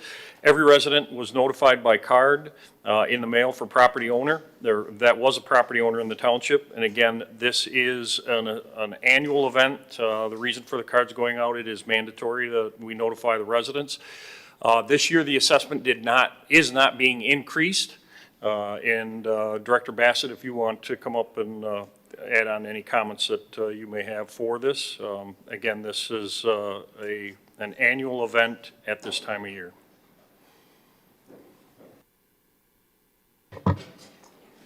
Thank you, Supervisor. So in 2026, as you mentioned, we had a 7.95 mils. For 2027, we are requesting the same 7.95 mils. And in 2027, in working with finance, that's an anticipated revenue of 21.6 million with anticipated expenditures of 22.7. And the reality is the vast majority of that is driven by wages and healthcare. As Steve Adair went into, those costs have, put a significant strain on our expenditures. For 12/31 and 26, we expect the public safety fund to be 5.4 million, which is 26.4% of our total budget. With this request, we would expect on 12/31 of 2027 that we would be at 4.3 million, which is 19% of our total budget. Again, still well above the recommended 15% that we have targeted. We continue to seek additional sources of funding, including with Assistant Supervisor Garby's hard work, we were able to secure a $500,000 grant for the public safety dock and lift at Brandenburg. We're currently applying for both the federal COPS grant, which is the Office of Community Oriented Policing Services, as well as state funding through the fire equipment grant. As well as we continue to seek alternative sources. You'll see later this evening, it was a current CIP request, but when forfeiture funds became available as cases were adjudicated, we'll be making requests this evening to use those forfeiture funds to fund our fitness and wellness upgrades, which does not impact the SAD or the cost to the residents. With that, I'd be happy to answer any questions. Questions from the board? Again, this is the initial phase of it. The budget development is underway with, as the director indicated, both the police chief and fire chief, or director and the fire chief, participating with Mr. Adair to create the 2027 budget. This is just the initial step for moving forward. Questions or comments from the board? Seeing none? Comments from the public?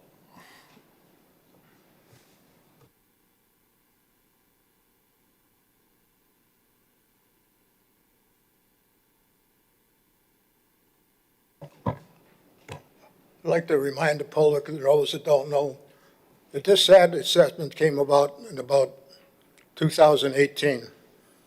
Prior to that, we were billed on a regular tax, 5 mils for the police department, 2 something for the fire, and point something for fire equipment. The police department couldn't operate within our budget. They did studies, they had programs come in, giving them ways to do it, paid $50,000 for an effort that they refused to do, mainly the guy sitting right there. And it led it to, they went to the public for increases. 2 votes were turned down, didn't want it. So they turned to putting it onto a SAD agreement, which basically is where we're operating today.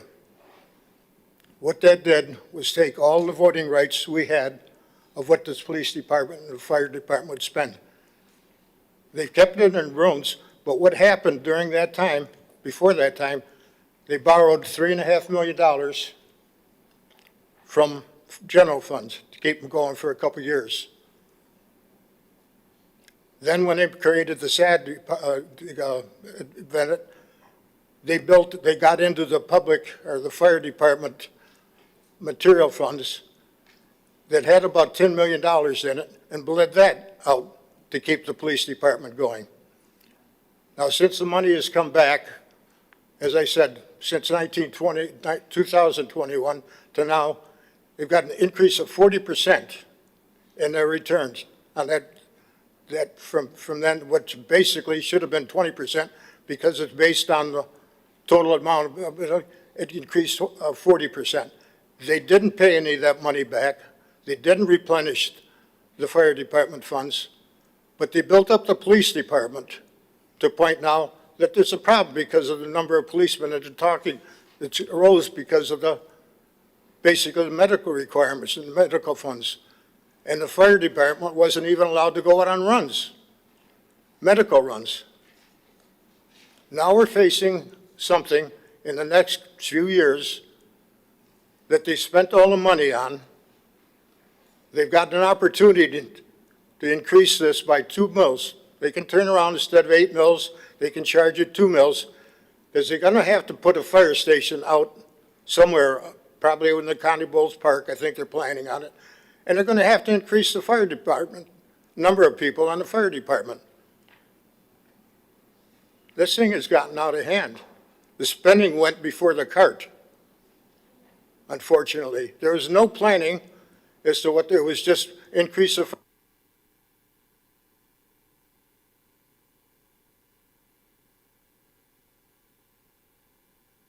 Time's up.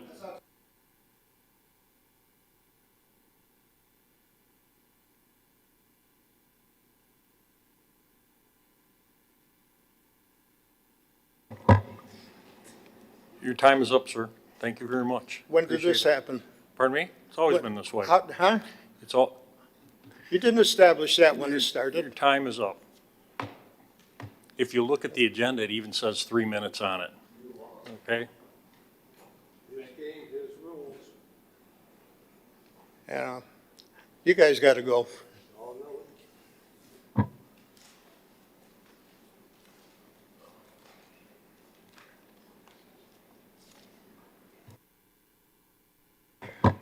John, Speaker of Chesterfield Township, in a public hearing, there is no 3-minute time limit. That is incorrect. But to get on to the public safety thing, public safety has always been a top priority of mine, and it will always be a top priority. So whatever we need to do for the safety of the officers, for the safety of our residents, the training that they need, we need to provide what public safety needs. So a great community has a great safety department. I'm very proud of our men and women in fire and police, and we need to make sure they have everything that they need. On the note that Mr. Kadich talked about, I just want to remind, because it has been a while, that everything that Mr. Kadich said as far as for public safety did not fall on Mr. Bassett. Mr. Bassett has done a terrific job with the department since he's come on. That fell on Mr. Kirsten. So Brad Kirsten was in charge of that department when everything that Mr. Kadich said happened to that department. So I put the full blame on Brad Kirsten, as it should be. Thank you.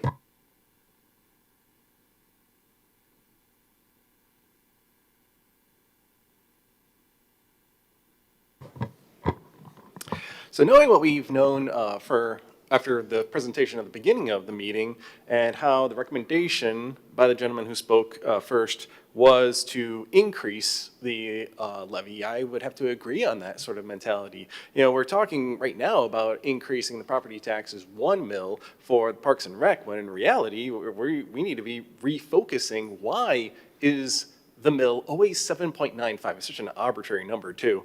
But regardless of that, it is almost like nonsensical why we constantly see nonstop spending for the public safety department, and yet you guys have maintained the same tax rate on that, basically going off of just the budget math of as long as property taxes continue to rise, then we're in the safe zone. But the reality is that that's not always the case. And as I've told before, the notion of you have to prepare for the worst case scenario, say 2008, in which case the departments did spend a lot of money back in the mid-2000s or mid-aughts, however we want to refer to that.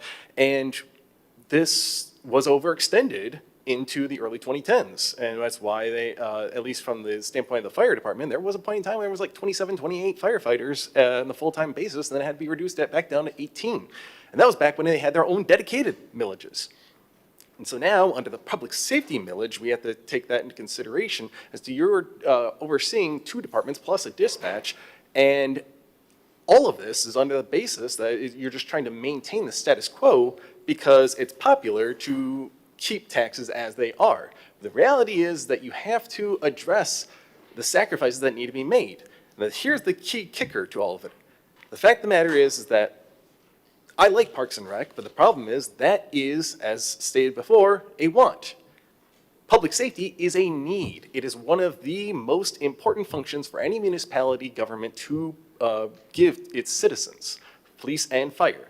And the fact of the matter is that the prioritization of this township government has not been to providing that, because the fact of the matter is that the retention rate has been horrendous for both departments, and the considerations have been the fire department has not kept up with NFPA standards for decades now. And we are far behind that, especially on the township's growth capacities. We have the same amount of full-time firefighters on suppression units as it did in 2001, 25 years ago when it went full-time. And yet the township's population has increased 33% since then. Something's got to change in order to adhere toward future growth and acceleration. Thank you.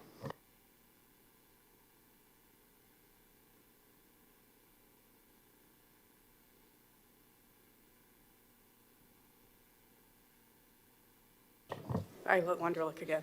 I have a question. In the presentation, they said that our revenue or your revenue has decreased because of people cutting the cord with the different cable companies. And I was just wondering about the cell tower that they put over there where the old fire department was on Jefferson, how much revenue that brings in and how that is fits in that equation with the presentation. Thank you.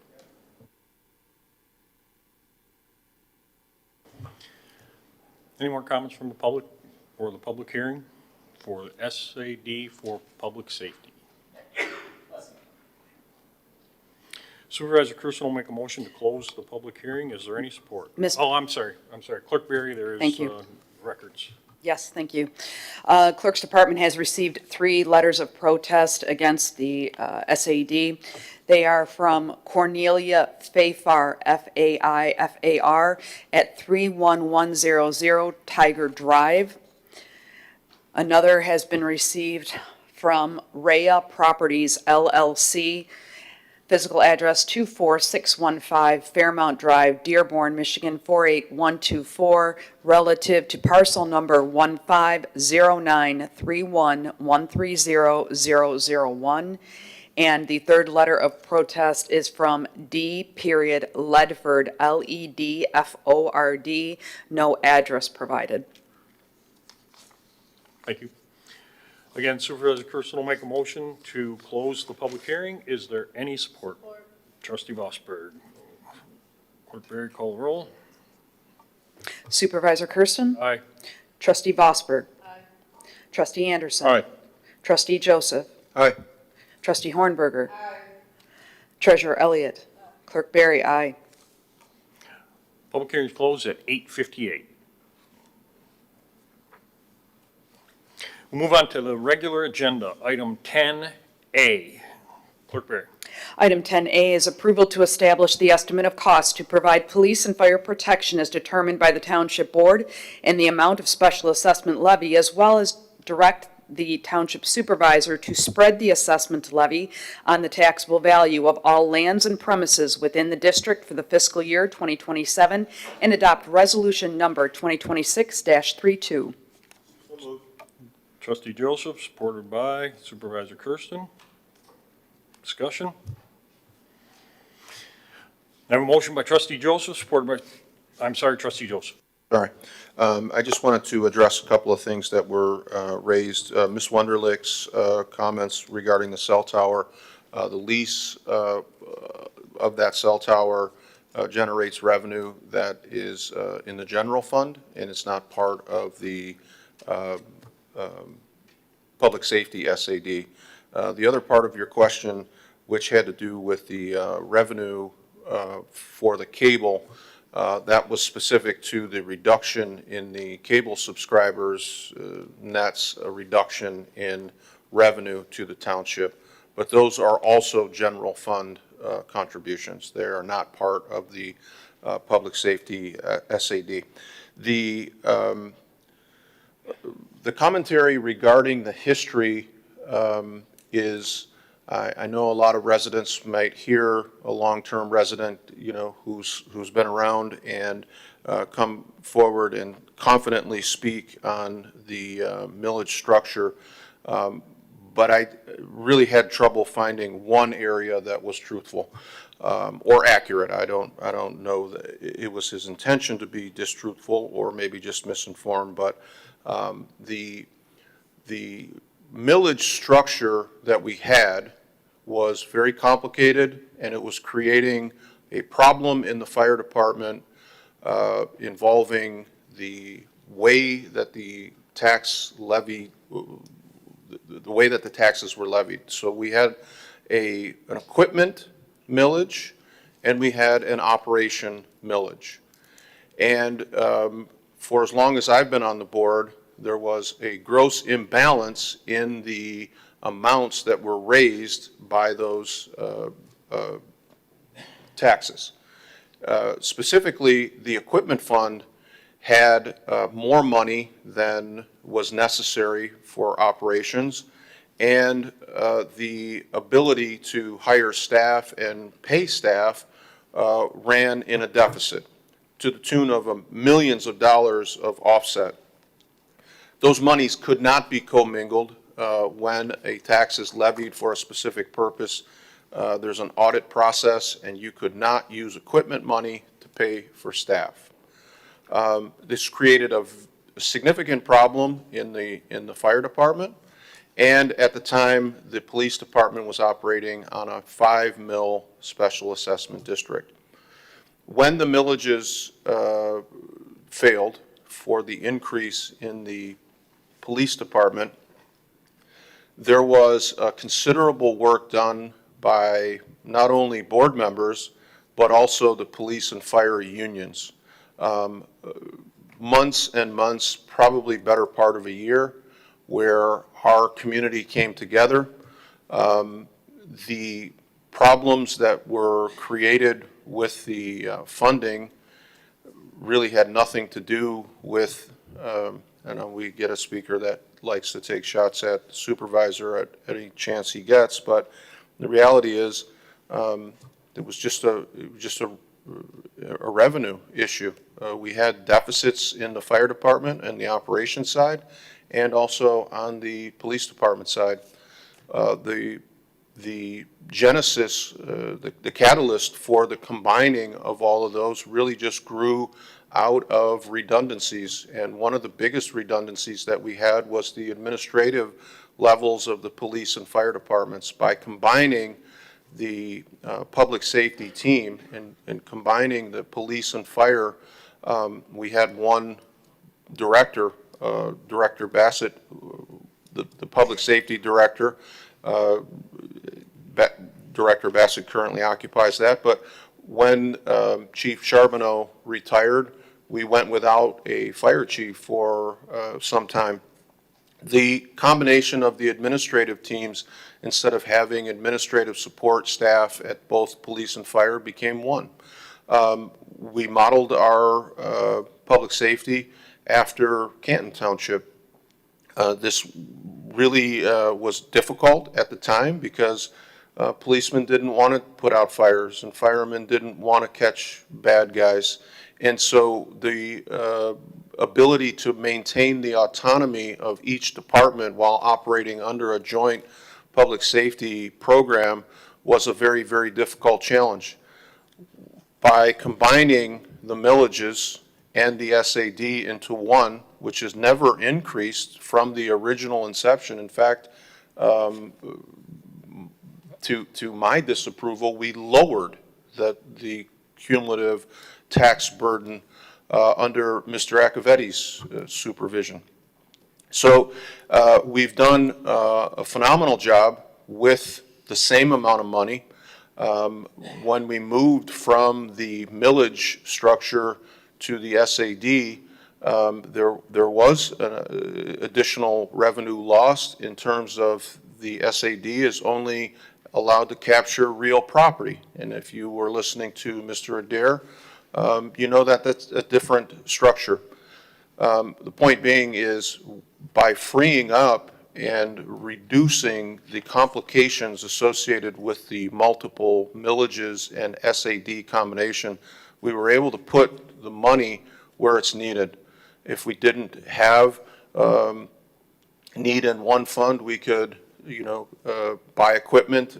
And these things are monitored by our administrative team in the Public Safety Department. So Chief Miller over in the Fire Department works very closely with the administrative team of Director Bassett's, and we are able to operate successfully within the existing millage cumulative effect for years without an increase.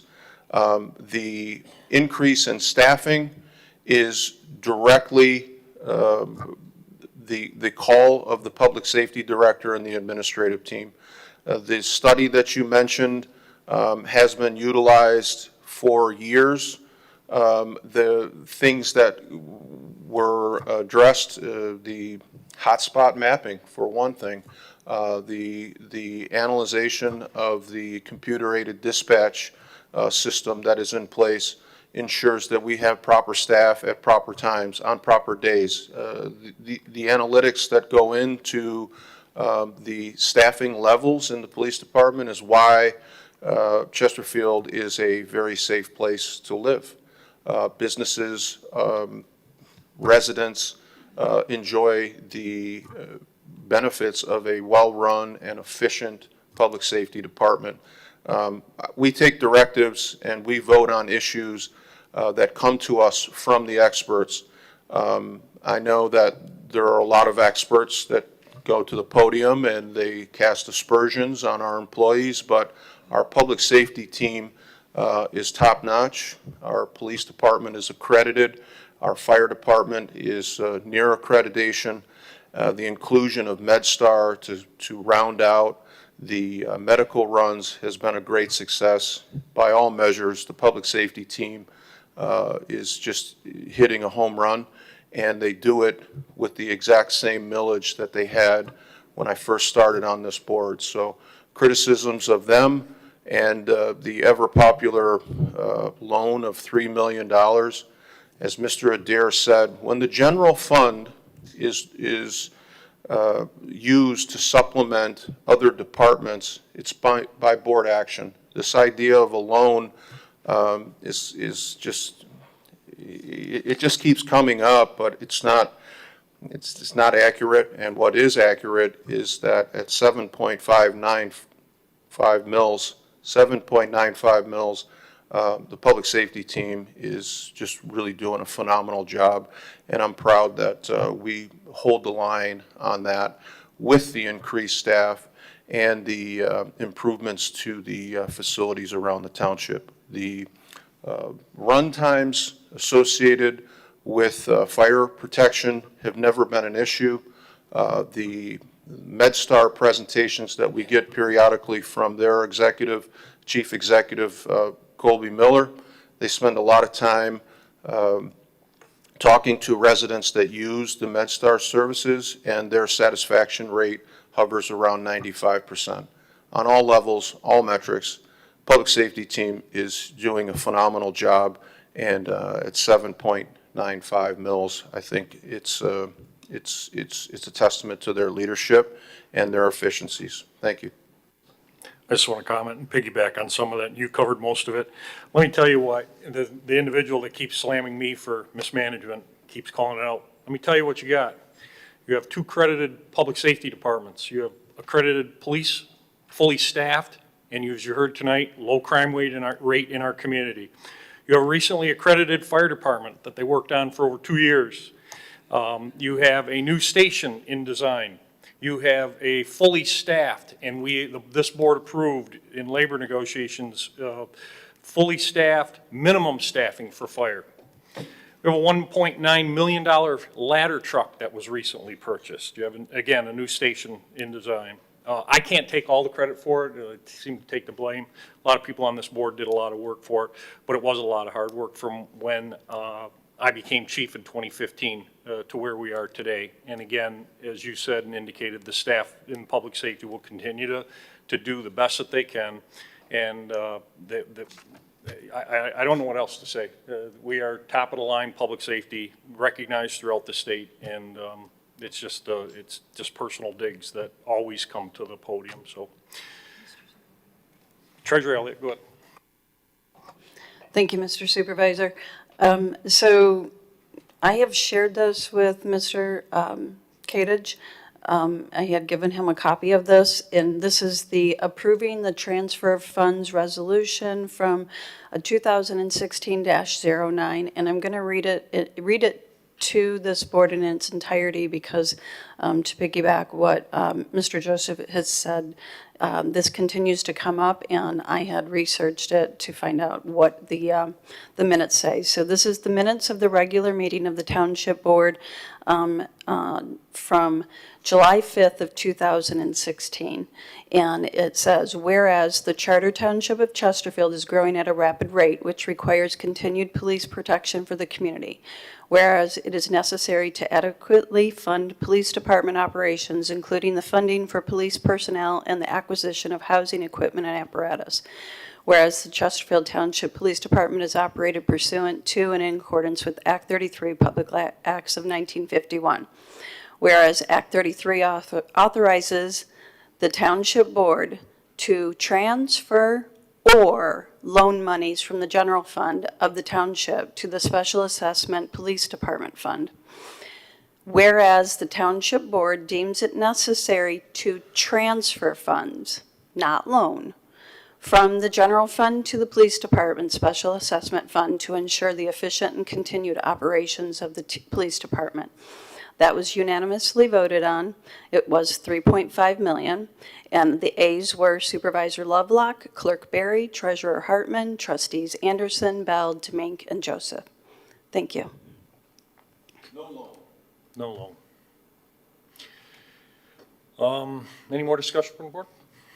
One more thing, the comment was made. The recommendations from an outside agency. Yes, ICMA did come in here. I don't remember the exact number. I want to say it was like 42 or 38 recommendations. Every single one of those recommendations were implemented, changed in the public safety or in the police department at the time. And obviously, there were a couple that we could not do. The ICMA implemented some or made some requests that the state just didn't allow. So. Again, that was a very useful and valuable evaluation of the police department at the time, and it was absolutely implemented. Further comments? Seeing none. Again, I have a motion by Trustee Joseph, supported by Supervisor Kirsten, to approve item 10A. If you would, please cast your vote. Results will appear once all votes are cast.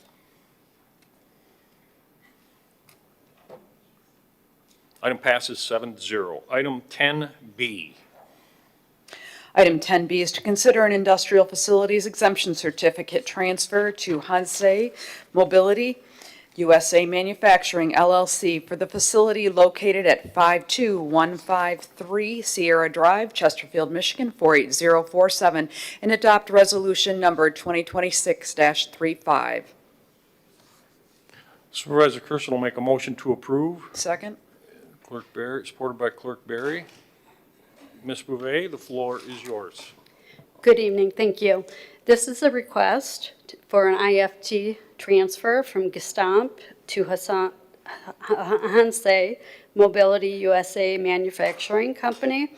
This transfer reflects a change in occupancy of the facility and does not alter the terms, conditions, or the expiration date of the existing exemption.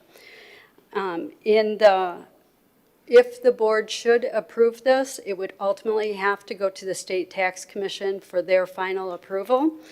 In the audience, I have Mr. Roy Kim, who is president, and his representatives are here. If they would like to speak, they're more than welcome to address the board.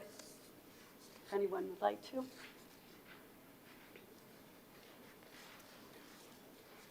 Thank you. Good evening. John Hebel for Hansay Mobility. Mr. Supervisor, members of the board, we just wanted to thank you for your time, the opportunity to speak on behalf of Hansay Mobility here. Hansay Mobility has a long automotive heritage, having its origin back in 1984 as part of a joint venture for General Motors in South Korea. Currently, Hansay Mobility has production facilities in Korea, China, Uzbekistan, and the United States.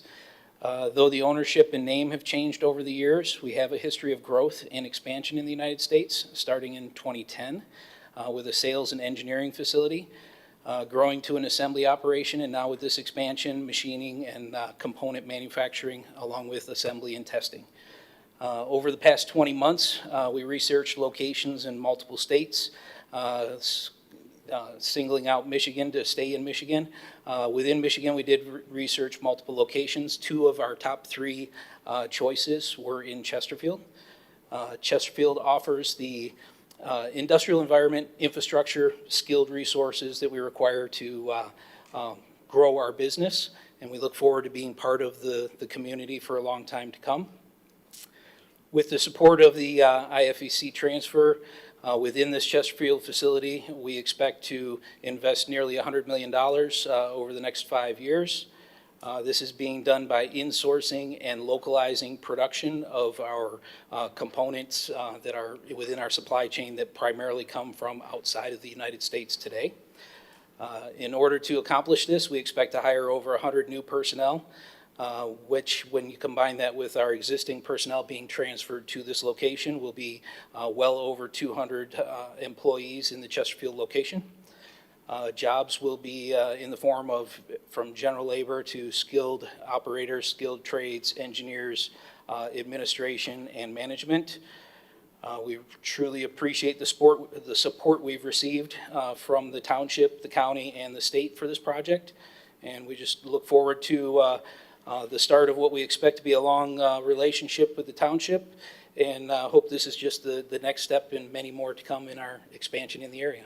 So, thank you. Open to any questions you may have. Thank you, sir.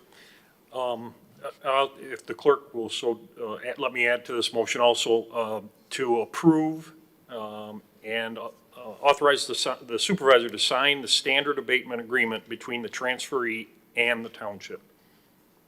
Will clerk continue to support? Continue to support. Thank you.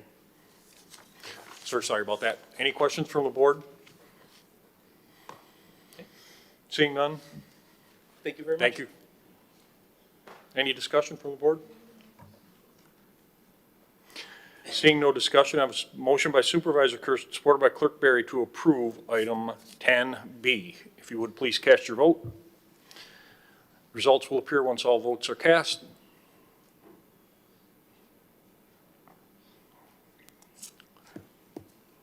Item passes 7-0. Thank you very much, sir. Welcome to Chesterfield Township. Glad to have you here. Item 10C. Item 10C is to approve a request for the transfer of a Class C and specially designated merchant license with Sunday sales permit, Sunday sales AM and PM, and entertainment permit for Park Grove 21 LLC DBA Sidecar Slider Bar located at 50570 Gratiot Avenue, Chesterfield, Michigan 48051, and approve resolution number 2026-39. Is there a motion to approve? Mr. Supervisor, the clerk will make a motion to approve resolution 2026-39. Is there support? Trustee Vosberg, discussion? Mr. Supervisor, just would like to inform the board that all of the appropriate paperwork has been filed. It's in your packet. The applicant did pay their $2,000 fee as required by our ordinance, and we have received approvals from police, and that is in your packet as well. Thank you. I have a motion by Clerk Barry, supported by Trustee Vosberg, to approve item 10C. If you would, please cast your vote. Results will appear once all votes are cast. Item passes 7-0. Item 10D has been removed. We'll move to item 10E. Clerk Barry. Item 10E is to adopt Resolution 2026-41, authorizing the Charter Township of Chesterfield to participate in the Michigan Economic Development Corporation Redevelopment Ready Communities Program. Is there a motion to approve? Supervisor Kirsten will make a motion to approve. Treasurer Elliott will support.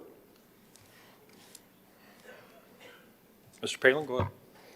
Thank you. What this is before you is a resolution to formally engage with MEDC with their Redevelopment Ready Communities Program. This is a best practices certification. They offer 2 levels, essentials and certified.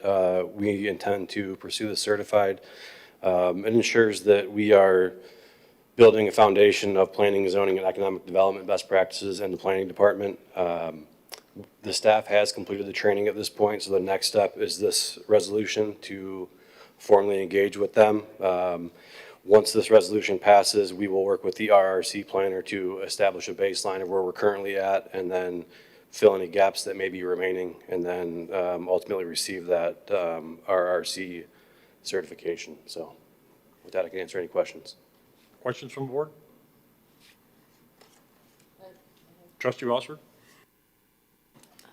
Thank you, Mr. Supervisor. Jonathan, when this is completed, what will that allow us to do compared to what we are doing now? There's a couple of different things. The main one is once the MEDC or even other organizations have priority sites listed on their website, they'll feature our sites if we have them because we are part of the program. I was actually at a meeting earlier today where they talked about weighting criteria for other like tax incentives or whatever that may be, and one of their weighting criteria is whether you're RRC certified or not. So those are the main benefits, but also, you know, it's just ensuring that we're keeping up and, you know, everything from how we make appointments to how we have applications available online to what we do administratively, just making sure that we're keeping up with what the recommended best practices are. Thank you. Just to follow up, does that mean that we have to offer tax incentives to people, to businesses that are applying? It does not.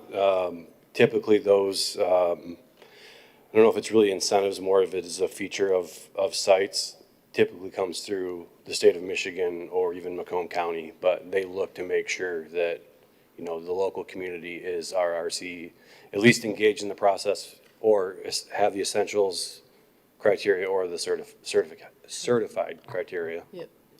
For them, they would just know, the applicant would know, we already know what we're talking about, maybe. Correct. In terms of what they're requesting, so that removes a lot of time, application time and waiting time. Correct. Thank you. Seeing no more questions, Supervisor Kirsten made a motion to approve with support of Trustee Vosberg, or Treasurer Elliott, I'm sorry. If you would please cast your votes. Results will appear once all votes are cast.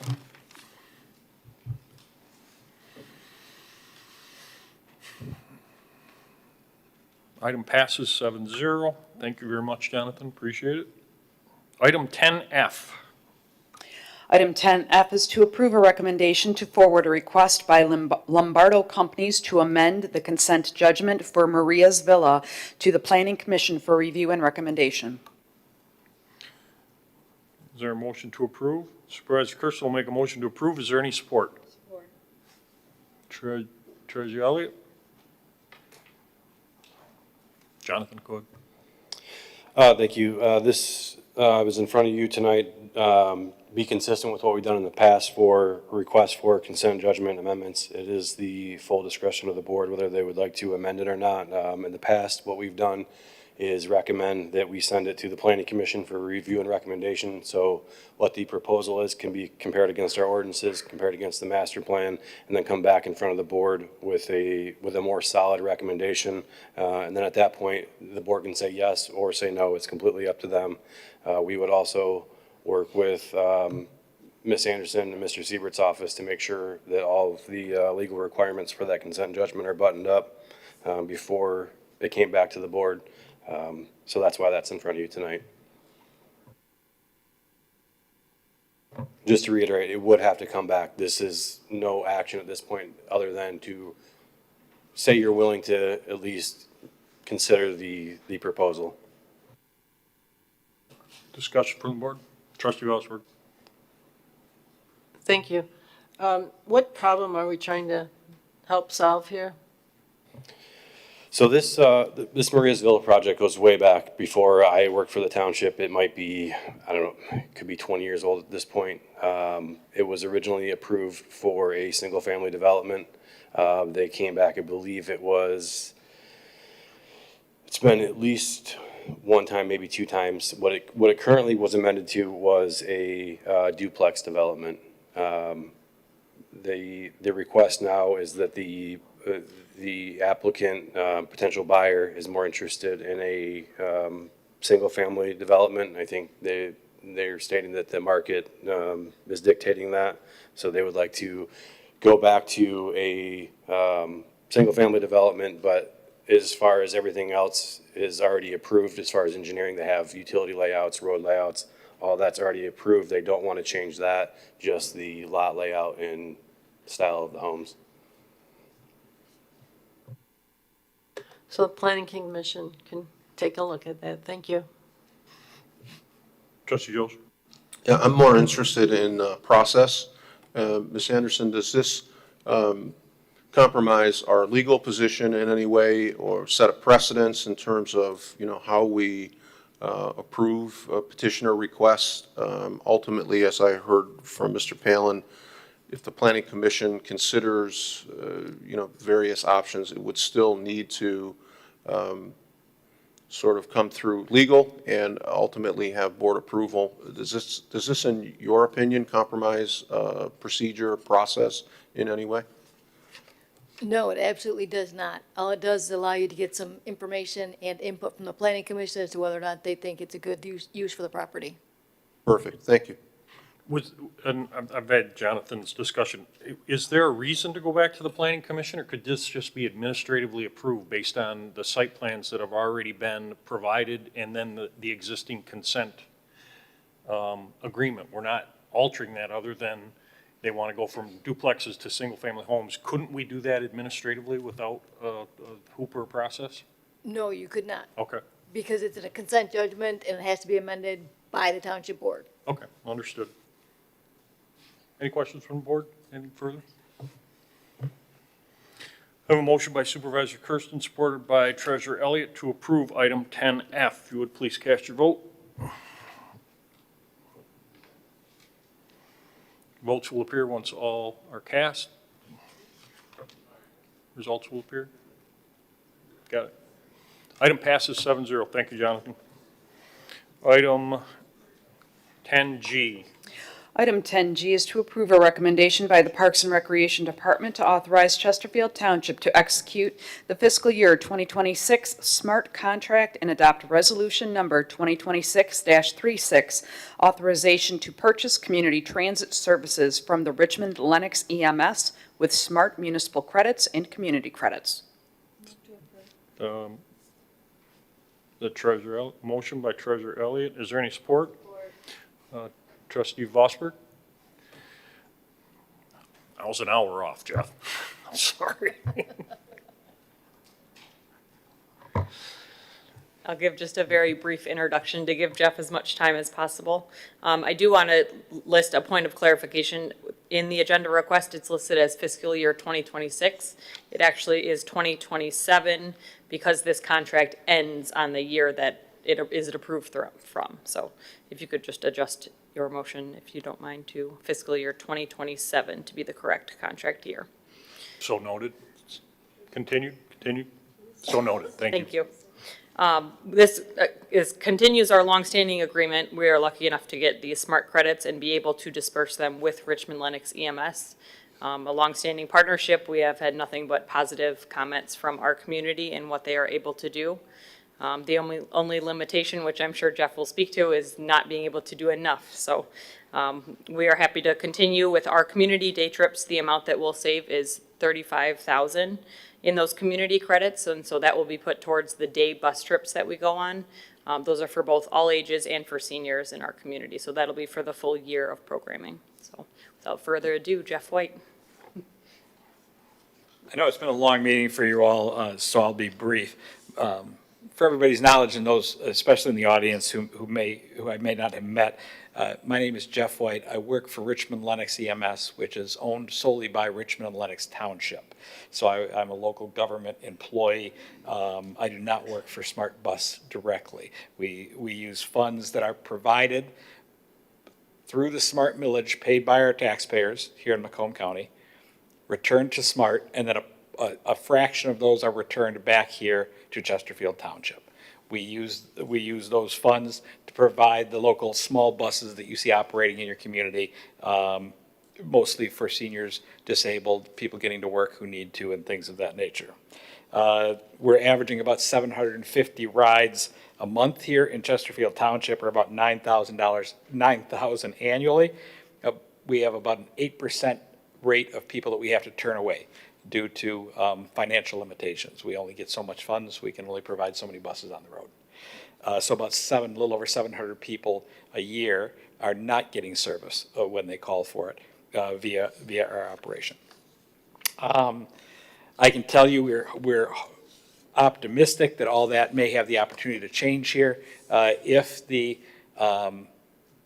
Smart ballot in November is passed, thanks to, in no small part, to the work of your township supervisor here and many others in the community, many other neighboring communities who saw the need for these small buses and wanted more money to be returned here.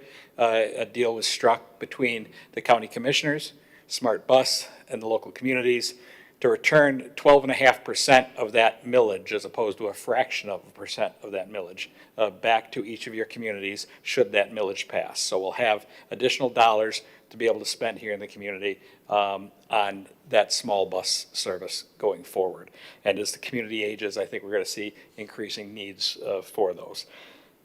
One thing that I'm really pleased by, and maybe it's a cause for optimism, is since 1999 I've been working with the Smart Bus folks, and I can tell you that we've had a couple times when the millage barely made it onto the ballot because the votes were that close at the county commissioner to put it there.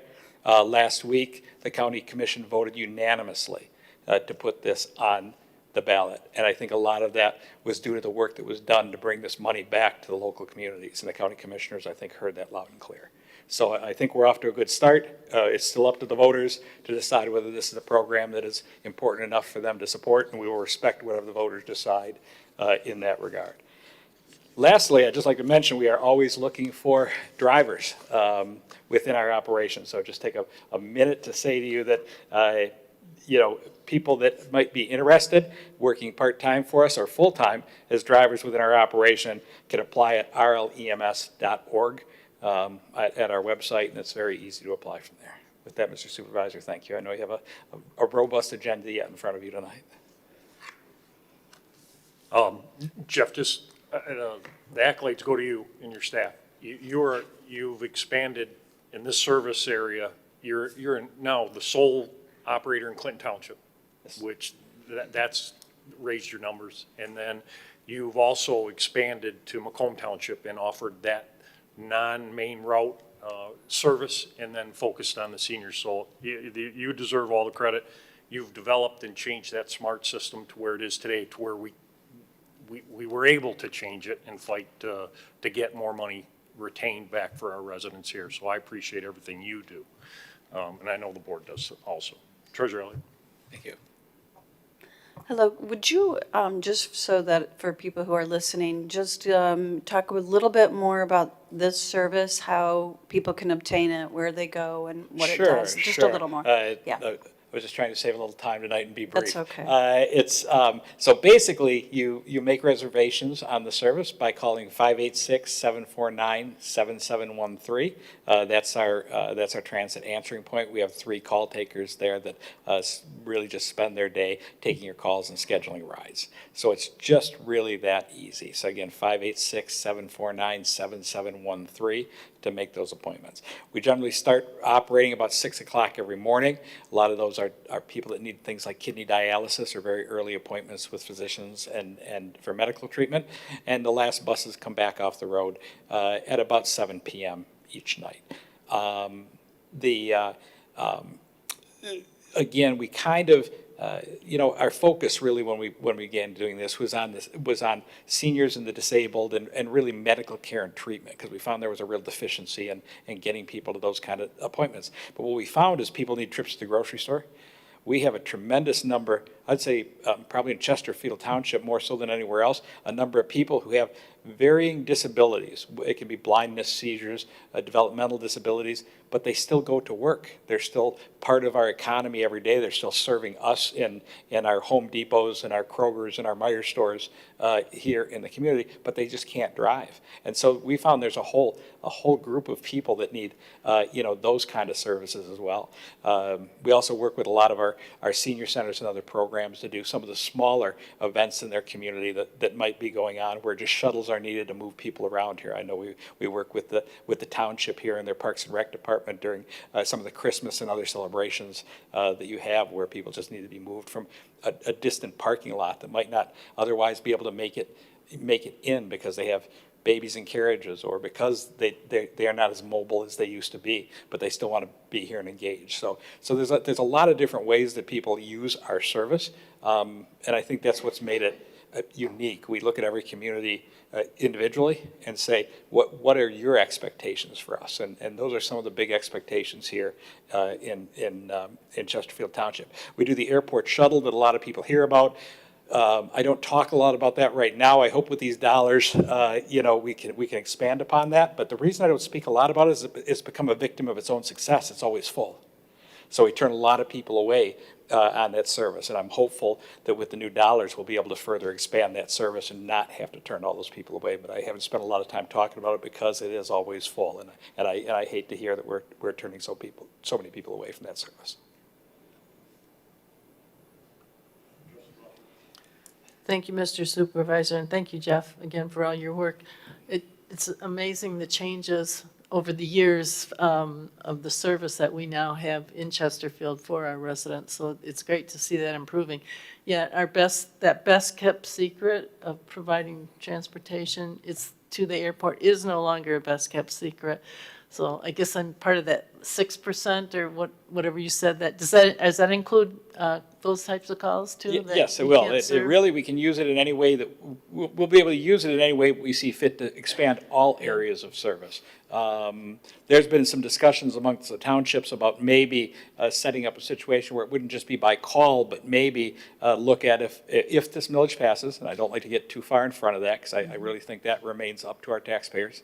But if it were to pass, looking at a central location where we could pick people up and go down, to the airport every couple of hours throughout the day. So it would be a constantly rolling shuttle as opposed to something that we're taking reservations for and kind of getting people down there on that. So that's one of the ideas that we have should that ballot language pass. And I'm not sure how this fits in with the model of how you get your funding and everything, but people are willing to pay for that service too, and you don't charge for it. So because there is some rules about funding right. And what we can take after we receive the tax funding and what tariffs, if you will, we can charge. Sure. And again, trying not to compete with people who do that service as part of a business. Understood. So there are some rules we have to follow in that regard with regards to how we do that. Right. Well, thank you. Thank you, Mr. Supervisor. Thank you. Any further questions? Thank you. I have none. I have a motion by Treasurer Elliott, supported by Trustee Vosberg, to approve item 10G. If you would please cast your vote. Results will appear once all votes are cast.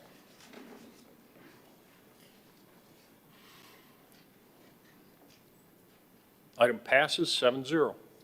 Thanks, Jeff. Appreciate it. Item 10H. Item 10H is to approve a recommendation to provide required written notice to terminate the 3-year janitorial service agreement with McCoy Maintenance, Inc. Supervisor Kirsten will make a motion to approve. Is there any support? Trustee Joseph? Michelle, go ahead. Hello. Unfortunately, we are choosing to terminate our contract with our current cleaning company. They're a very nice company, but for reasons that we are receiving services that aren't to our expectations, and for some other reasons, we're choosing to terminate the contract. So with your support, we will be doing that. Thank you. Questions from the board? Seeing none, I have a motion by Supervisor Kirsten, supported by Trustee Joseph, to approve item 10H. If you would please cast your vote. Results will appear once all votes are cast. Item passes 7-0. Item 10I. Item 10I is to approve a recommendation to award the remainder of the 3-year janitorial service agreement to Master Maintenance in a total cost of $204,968. Trustee Joseph. And motion by Trustee Joseph, supported by Trustee Vosberg. Ms. Shannon, you want to? So to piggyback on the last one, we did reach out to our previous provider and asked if they would be willing to step into the remainder of this contract. They agreed to step into the contract, and they also decreased their amount that they would charge for the service. So just a quick slide here, what you see at the very top, all these numbers is what we provided on McCoy Maintenance when we awarded their contract, and the top red circle is $271,000 and some change. And if you look at the same comparison to what Master Maintenance will now charge us, it's $261,000 over the same time period. So a savings of about $10,000 over the 3 years, and still remains under budget. Thank you, ma'am. Questions from the board? Seeing none, I have a motion by Trustee Joseph, supported by Trustee Vosberg, to approve item 10I. If you would please cast your vote. Results will appear once all votes are cast. Item passes 7-0. Item 10J. Item 10J is to approve a recommendation to purchase 3 10-foot cabana bench and shade systems in the amount of $11,075. Supervisor Kirsten will make a motion to approve. Is there any support? Support. Trustee Joseph? Stephanie? All right. The facilities and parks and supervisor's office are always questioned by people playing and hanging out at Brandenburg Park for more shaded areas. And in the 2026 budget, we included items for our funding for benches and shade systems. So with that budgeted bucket of money, we are proposing to add a shade system like this at our pickleball courts, 3 of them to be located right behind each of the pickleball court areas. Questions from the board? Trustee Anderson? Yeah, I'm looking at these for the amount of cost. You had it up there a moment ago. Are they going to pull these apart out of the campus, put them away every night? Who's going to monitor these? I know we got the gates up there, and that there was something about damage to one of them. This looks like, and I understand people want to get out of the sun. I hope they know enough to do it. But it just seems like this is wanting destruction or whatever, some kind of damage to it. I just can't see spending that kind of money at this point for these items. That's all. Thank you. Trustee Joseph? Shanna, this is a budgeted item. This was something that was discussed, advisory committee. The feedback from the park users is kind of always, more shade. This was a budgeted item, and this was just the decision that was reached in terms of, how to put more benches, more shade into the park. Yes. And we Doesn't did- require a budget amendment. It does not require Yeah. a budget amendment. And we did research the best possible shade system for that area and being on the water. And this was one of the best choices that we found. To just back up a little bit with trustee Anderson's question, is the awning removable? Would it stay up all year, or does it come down seasonally? I could look into that and get back Okay. to you. Great. Certainly. No, thank you. Any more questions from the board? I have a motion by Supervisor Kirsten, supported by trustee Joseph, to approve item 10J. If you would, please cast your vote. Results will appear once all votes are cast. Item passes 4-3. Item 10K. Thank you, Deputy. Item 10K is to adopt Resolution 2026-37, number 1, and Resolution 2026-38, number 2, to set the date for a public hearing to be held on August 25th, 2026, for the purpose of hearing any objections to the petition for the installation of storm sewer improvements and the creation of the DeFever Lane Storm Sewer SAD Special Assessment District. Is there a motion to approve? Motion to approve and adopt resolutions 2026-37 and 38. Motion by Clerk Barry. Is there any support? Treasurer Elliott, support. Mitch, go ahead. Good evening. This item accepts the petition and then sets the public hearing for the August 25th meeting. So at that meeting, we'll have the public hearing for the special assessment with the district. Yeah, DeFever, it's a rear lot storm sewer that was built in the late 90s. It's failed. We've met with the homeowner. Initially, he was going to try and get the neighborhood to try and repair the storm sewer. He had trouble collecting from everybody who would benefit. So he came to the township. We recommended he initiate a special assessment. That's what he's done. 65% of the people are in favor of the project. We had an informational meeting with him. So if it passes, we actually will go out and restore the line, the Township Water and Sewer Department. And these are the storm drains that are usually in the back of the houses at the subdivisions that sometimes collapse or fail, and this subdivision's pretty old. Yeah, I think the sub was built in the late 90s, and it is a rear lot storm sewer system that serves, I think, 9 lots. 8 parcels. 8 parcels. Any questions from the board? Seeing no questions? Trustee Vosberg. About how much money will that cost? We've allocated 1 day. We're either gonna clean it and jet it and remove the blockage, or actually dig down and do a point repair. Either task would take 1 day to do. So it's 4 guys, equipment. Yeah, so whatever, for those, what if you run into additional issues? We've been out there, and he actually has hired a plumber that's kind of ran a snake, and he's kind of located where he thinks the blockage is. So we do have some good intel on the repair. Okay, so, all right, I'm just concerned about if something else were in it, because we are limited to whatever we've told when the property owners voted on that, it was based on a certain dollar amount, right? And a certain amount of work.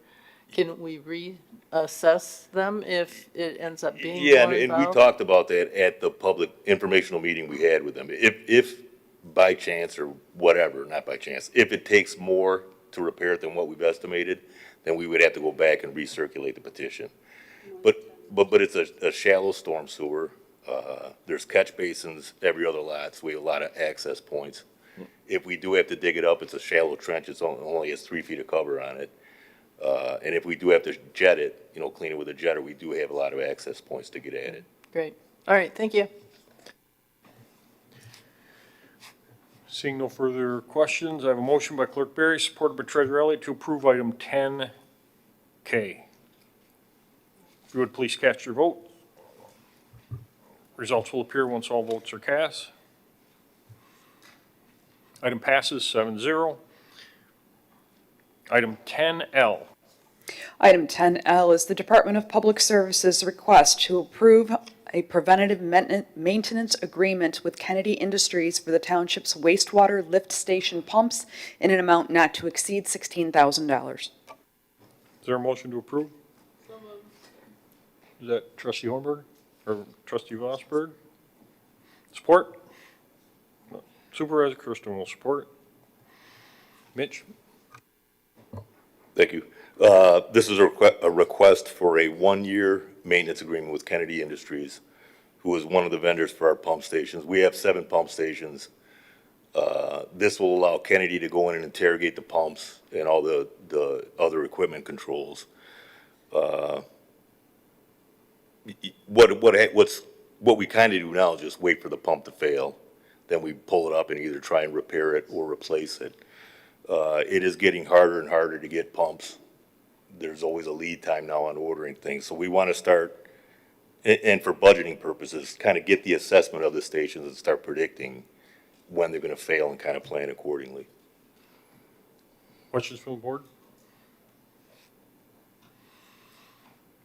Seeing none, I have a motion by trustee Vosberg, supported by Supervisor Kirsten, to approve item 10L. If you would, please cast your vote. Results will appear. Once all votes are cast. Item passes 7-0. Item 10M. Item 10M is to approve a recommendation by the Department of Public Safety to authorize Part 2 of the Police Department's Employee Fitness and Wellness Improvement Project in the amount of $172,260.62. Further, amend the budget to increase capital outlay expense by $172,260.62 in the Public Safety Fund. This expenditure will be financed with existing restricted funds from prior forfeiture proceeds. Trustee Joseph? Trustee Anderson? Supported by trustee Joseph. Director Bassett? Good evening. Over the past several months, we've successfully completed the first phase of converting a portion of our garage into a dedicated employee fitness and wellness center. That work included renovating the space, leveling and finishing the floors, painting and installing the necessary electrical infrastructure. Tonight's request is for the second and final phase of that project. This proposal will equip the facility with fitness equipment, technology, and training resources needed to support the health, wellness, and long-term readiness of our employees. It also includes converting our former upstairs gym into a dedicated defensive tactics training room with professionally installed wall, padding, and flooring. Physical fitness is directly tied to officer safety and performance. Maintaining strength, cardiovascular fitness, flexibility, and overall wellness helps reduce preventable injuries, improves resilience, shortens recovery times, and better prepares our personnel to respond during critical incidents. The defensive tactic room is equally as important. It provides a safe environment where officers can regularly practice controlled techniques, communication, de-escalation, and decision-making under stress. Frequent, realistic training builds confidence and muscle memory while reducing the likelihood of injuries to both officers and members of the public. To ensure we selected the best solution, we established a fitness and wellness committee that evaluated the needs of our employees and consulted with industry leaders. After reviewing multiple options, we selected equipment and vendors that provided the greatest functionality, quality, and long-term value. Whenever possible, we also partnered with trusted local contractors who have successfully completed previous projects for the department, reducing installation costs and keeping those dollars within our community. The total project cost is $172,260.62. Importantly, this project will be funded entirely through restricted drug forfeiture funds.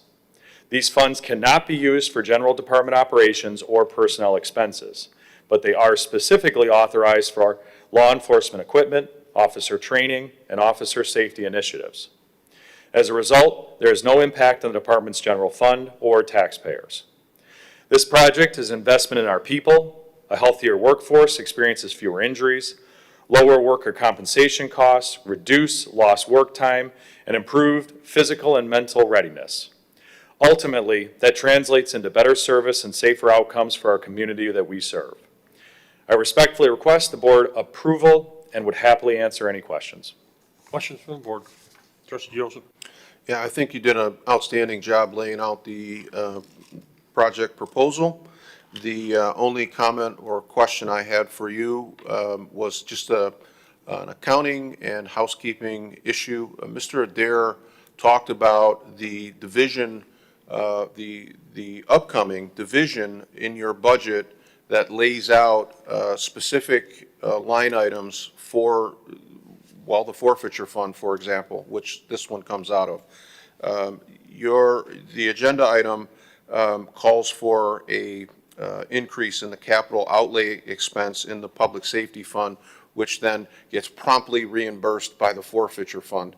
Future budgets will reflect a forfeiture line item, and this accounting agenda item really won't be necessary. It'll just be in the forfeiture fund, and you'll expend monies consistent with that fund.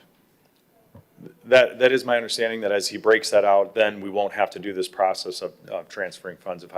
Again, I hate to speak for Steve Adair, but that is my understanding, yes. No, it's just some of the criticisms are we're increasing the budget, in this case, we're just limited in terms of the existing line items, which is the public safety fund, of which part of is the forfeiture fund. So you're making the amendment, comes out of the public safety fund, promptly reimbursed by the forfeiture fund. That won't need to occur with future budgets when you have a line item in there. So great job on the presentation, Chief. Thank you. Questions from the board? Clerk Berry? Will the firefighters also be eligible to use that facility, or does it strictly have to be for police officers? So I really appreciate the question. I've actually already met with the fire chief and some of the fire command. I have already met with them and encouraged them. I would really like them to use this as frequently as possible. Obviously, it's not in their physical building. In their physical building, they do have workout facilities, but this will be newer equipment, and I would really like them to use it. I've already met with them, and I'll continue to meet with them to make sure that everybody feels included in this gym and both the facilities if they see a need for it. It's something that I want all of our public safety team to benefit from. And again, not just officers, not just firefighters, but our dispatchers, our civilian personnel. I want them all to benefit from this. So that sounds like it's going to be servicing, do you have any idea how many members? It sounds like a lot. About 110 employees, depending. I didn't count this morning, but it was right around there. Oh, great, thank you. And just so you know, each fire station has a workout room with existing workout equipment, and they're mandated in their labor agreements. They have dedicated workout times for firefighters. So this is just a supplement to that. If Director Bassett gets them access to this room with the PD, I'm sure they're more than welcome. Treasurer Elliott. I did check with Mr. Adair on this and that whole process, and it's basically an accounting kind of breakdown is what he was talking about earlier in the presentation. And this is a great use for those restricted funds, where they can't be used for everything. So this was a really good option for it. Good job. Thank you. Any further questions from the board? I have a motion by Trustee Anderson, supported by Trustee Joseph, to approve item 10M. If you would, please cast your vote. Results will appear once all votes are cast. Item passes 7-0. Item 11 is addendums. There are no addendums tonight. Item 12, public comments. Public comments is open, 3-minute time limit. If you would, please state your name just so we can keep track. Not required.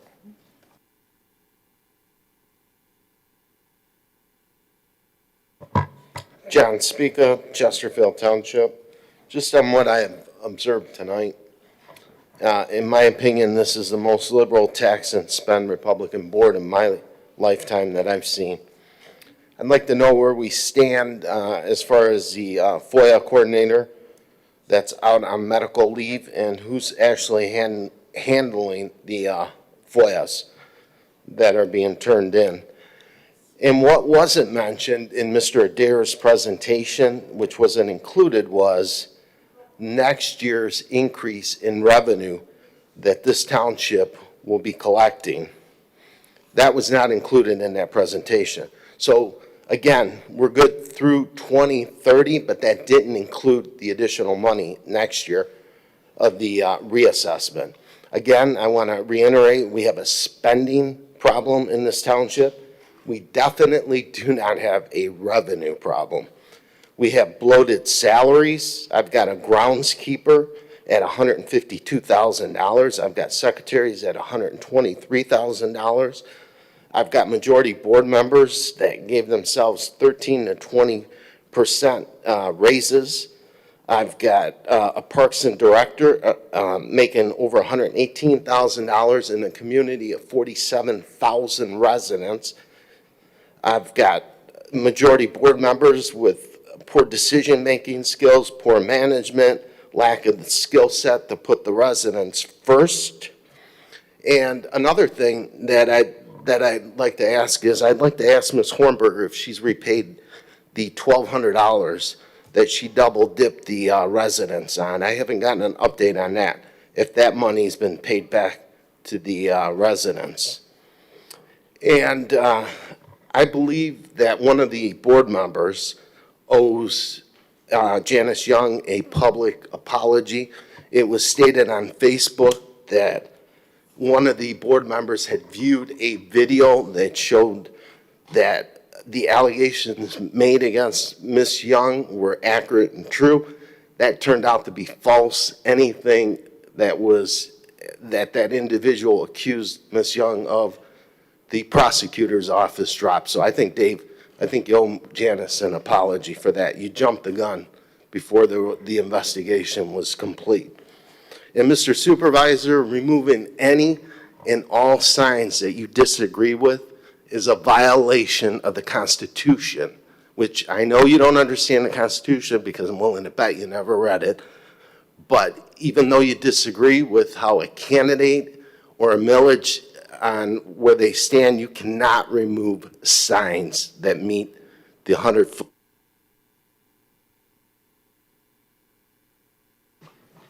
Any more comments from the public?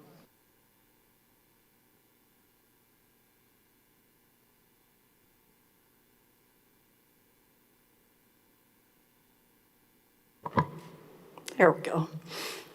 Nancy Hutchinson.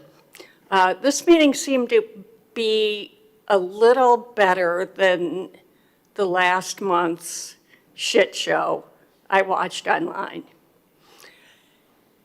That being said, I still have to say what I've been sitting here for 2 hours waiting to say. I would like to talk to you about professionalism and grace. I don't know what's going on behind the scenes with Cindy Berry, nor should I know. All I see is Cindy Berry showing absolutely so much grace in a public setting being attacked.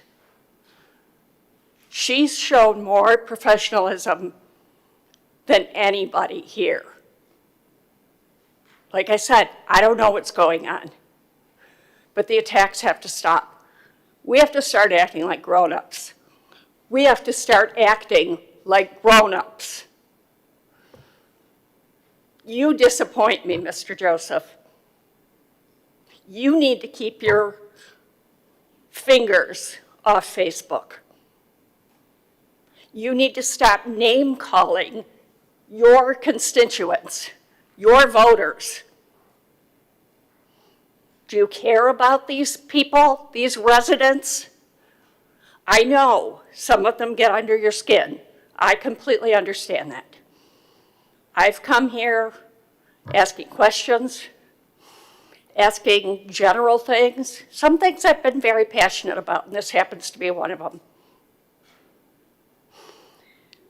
I just want everyone, and I know you're all Republicans here, to remember Michelle Obama's statement.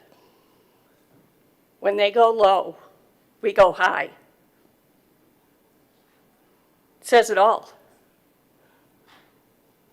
I was very glad to see this meeting went better. Don't air your personal grievances with the residents or with each other. This is a professional atmosphere. Thank you.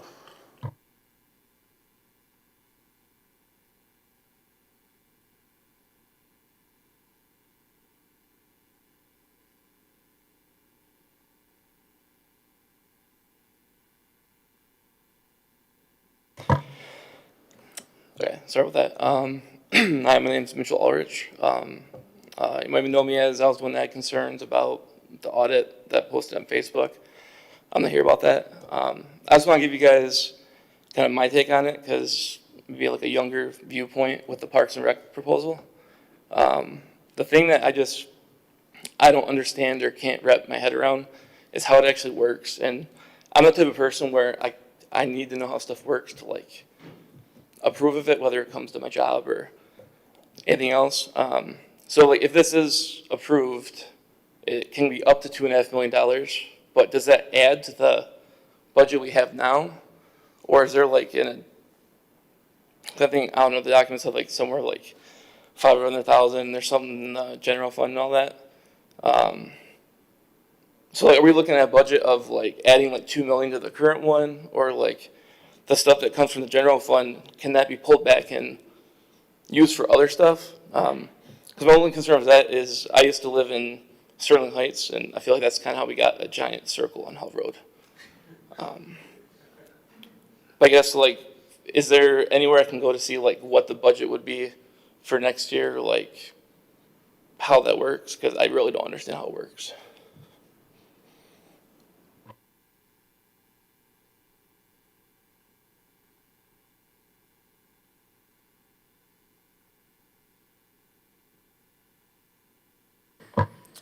Good evening, Christopher Pierrick, Chesterfield Township. So there was some discussion during the police and fire protection funding, and what I understood was at one time we had 3 buckets of money, and we decided to put them all into 1 bucket of money, and we did that with a resolution to transfer money into 1 bucket. If the Parks and Rec millage passes, is that an option to take Parks and Rec millage money and with a resolution, move it into a unrelated bucket? Thank you.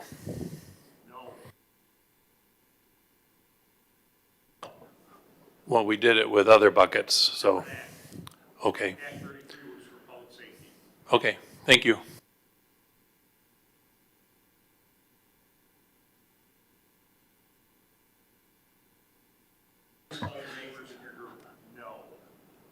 I think I'll just repeat this from last month since it's being mocked right now. If you're gonna speak with your microphone on so people can hear you. No. Thank you. No. Is that better? No. Thank you for mocking me, Supervisor Kirsten. Yes, you are.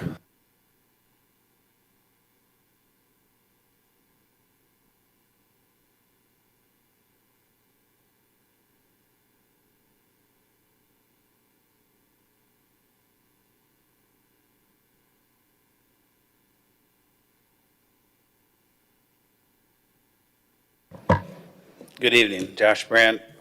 At the last board meeting, there was a really nice gentleman that came up to the podium and was asking about extending the time to residents. Residents can park their RV or boats in their driveway from 48 hours to extend it to 72 hours. I was just wondering if there's any update on moving forward on that topic. And also with that, can they not do the inspections on Mondays and Fridays? People are coming home from camping, unloading on Mondays or loading up on Thursday nights. So the other thing I want to talk about is we got our Chesterfield Township Connection book this past week. My family and I always love going through it. I noticed there's always more offered to senior citizens and families. I've noticed this for years since I've lived here. In this current Township Connection book, there's about 2 times the amount of things for seniors than there is families. From what I found online, it seems like there's about 60% of our residents in the township are age 18 to 55 years old. I was wondering if we can look into adding more events for families. not take away from the seniors, but help add to the family events. I touched on last meeting about some social media posts about posting all your employees' addresses. I'm still requesting a formal apology from that person. And lastly, I always try to be respectful when I come up here. However, I want to speak on to some of the residents that come up here to try to loudly speak their cancer to the rest of us.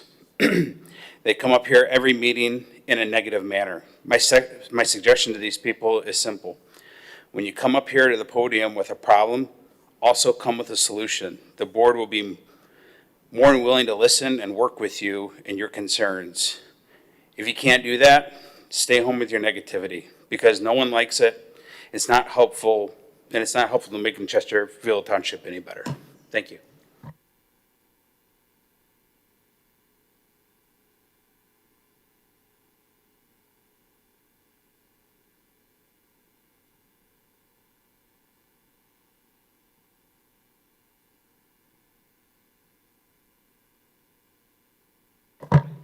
All right, so I guess I would just like to talk about some points of pride for the township. Brandenburg unveiled the Toddler and Me swings, and I couldn't be more happy about it. My daughter is now 7, who has a love for swings, but hasn't yet conquered swinging by herself due to her core stability issues. She only wanted to swing in the tiny bucket swings that are meant for infants, which she is far too big to use. So thank you to Stephanie and Josh for bringing those to fruition. Also, happy to say that while my parents were in town from Vegas, they utilized the path along Jefferson to walk to Brandenburg, and many positive things they had to say and photos that they shared with me on their early morning walks to the park. Also nice to see that the township has a digital sign off of Sugarbush that says early voting. It's nice to have proper signage and the proper space for early voting, and I am curious to know the numbers of voters who have walked through these doors since the building wasn't able to operate here in 2022 because you didn't have the space for it. When this building is approximately 35,000 square feet and the leased portion of Sugarbush Elementary was only 27,000 square feet, I am happy to see that voting is housed appropriately. Thank you.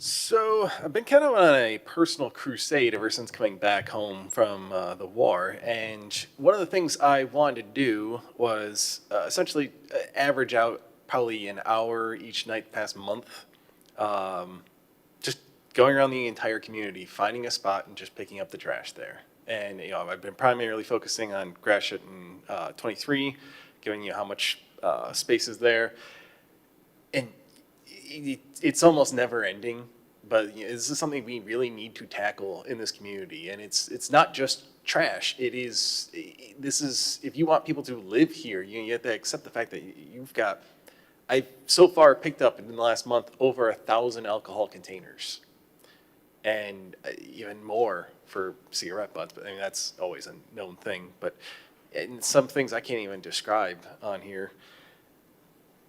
And I like doing it to clean up this community, to actually provide servitude to the people, because I need to fill a void, in coming back to trying to help people. And yet it's the notion too of, I want my service to the community to kind of like have at least some form of permanence. I don't want to just clean up an area and then the next day it's already trashed again. We need to address this issue long term. And again, you want more money for Parks and Rec. You want to expand the idea of more Parks and Rec in this community. My big concern is that you're going to expand it and no one's going to maintain these areas, and so they too will fill with trash. How many times have I said I've cleaned up that community center as a citizen, not a township employee? How many times have I said what I have found in this community scattered about? It's not simply, oh, it fell out of a garbage truck or anything like that. No, it gets trashed. Sometimes deliberately, sometimes just out of negligence. But ultimately, nobody's cleaning it up. Because if they were, I wouldn't be.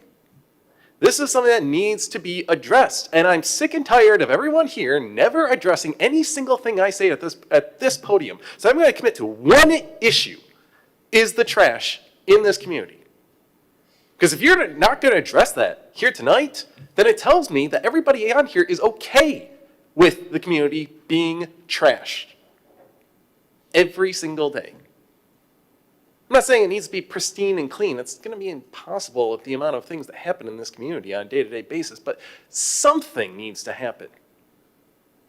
Maybe monthly cleanups, maybe or like some form of incentivization for business owners and residential ownerships to like keep the property clean. But at the end of the day, it is a mess, and someone needs to do so.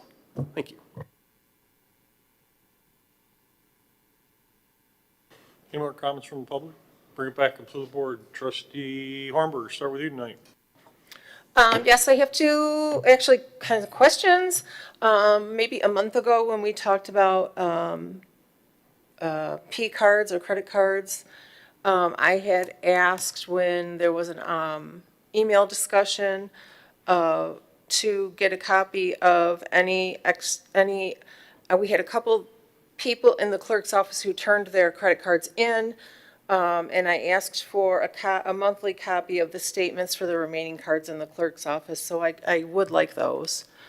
And then, Mr. Supervisor, we had talked about an issue with the clerk having outstanding liens against her personally, a federal lien for $60,000, over $60,000, and a state lien for over $5,000. And I asked questions about bonding. And I was wondering if we have any information back from legal or from our insurance company. Trustee Vosberg. Thank you, Mr. Supervisor. I would like to thank Mr. Wharton and anyone else that stops to pick up trash. It's something I tried, I don't even want to talk about myself, but one of the things I was always taught, you leave your area better than when you found it. So I appreciate any efforts. And I know there are other people who do the very same thing. They get out of their car and they see things laying around and they will pick them up. Trustee Anderson.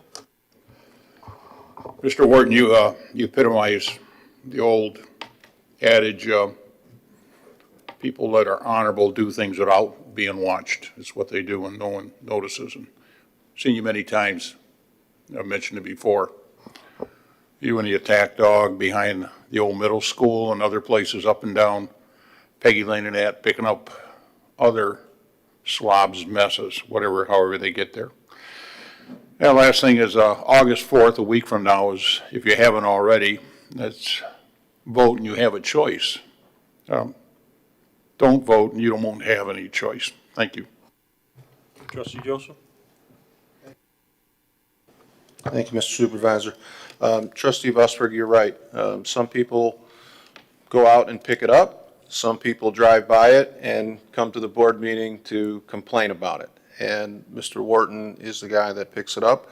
I did want to share with you, while you were away and deployed, we had a young man in this community by the name of Nicholas Kirby. I know Nicholas from many years ago, and he was a band kid.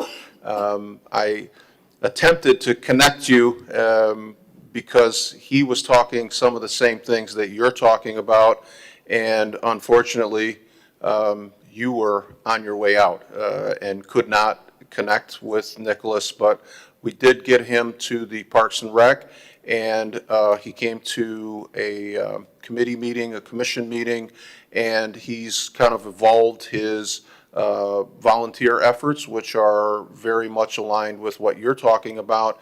And I would ask you to connect with Ms. Vanderson, because Mr. Kirby has a crew, and they meet on Saturdays for sort of targeted areas that he and his volunteer members will go out and target. So you were the catalyst for that, and you were the first person I thought of when Nicholas reached out to me and said, how do I do this? And I just immediately thought, this guy's operating from the Wharton School, and wanted to connect the two of you. You were headed out for deployment, but Nicholas did follow through with that, and he does have an active crew. So check in with Ms. Vanderson, and I think you'll be pleasantly surprised at the activity that's going on with that volunteer group. Ms. Hutchinson, I'm sorry to disappoint you. I would ask you to please, I won't read them. I wanted to make sure that we were talking the same language, and I quickly looked at the messages that you sent me back in June of 2025 regarding specifically my advocacy for the employees and some things that were happening under Clerk Berry's direction.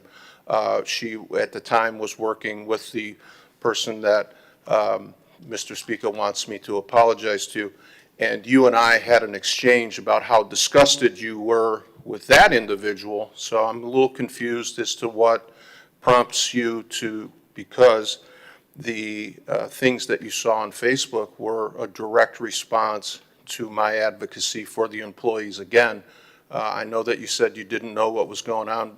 Let me just tell you, the clerk released the names of the and the addresses of the township employees. It's caused considerable concern for them, their safety, so much so that the unions have filed grievances, and there were a number of things that really upset the balance of what a safe work environment is supposed to be. And that was all done in pursuit of showcasing the bloated employees and the excessive budgets. There are a lot of people that take shots at our employees, and it's funny now to hear that they're actually working for the township. They work in Clerk Berry's department on election help, of all things. So that's added some additional concerns, because the two individuals responsible for publicly outing employees' addresses are now, walking through, and they are one of them. We will maintain the integrity of our employees, even the ones that FOIA and then put addresses online. When they become an employee, we won't post their addresses. We'll keep them safe.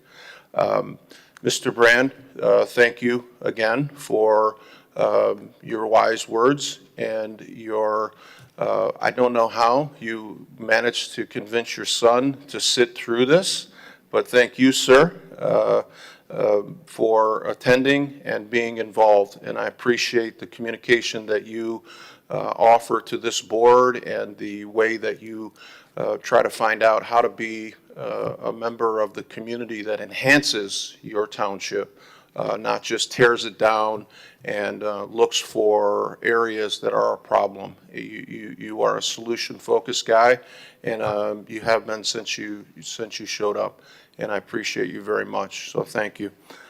Lastly, I just want to thank Ms. Vanderson. It's been a tough go for you. The constant assault on your staff, the constant assault personally on you, you've handled it with dignity and grace, and I liked your message tonight, which is the Parks and Rec Department isn't going to fold regardless of the outcome. This millage is an opportunity for the community to decide what direction they would like to take their Parks and Rec and senior services. Would they like more? Would they like increased amenities? Would they like increased programming? Or are they sufficiently sort of satisfied with the current level of funding?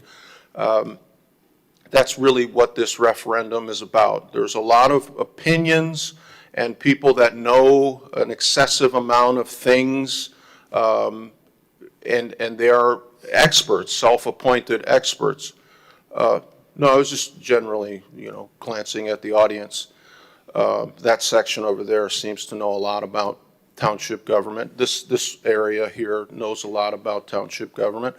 And I'm just saying that we all have opinions, but when we go to the polls and we ask the entire community to vote, that's the ultimate. That's what we get.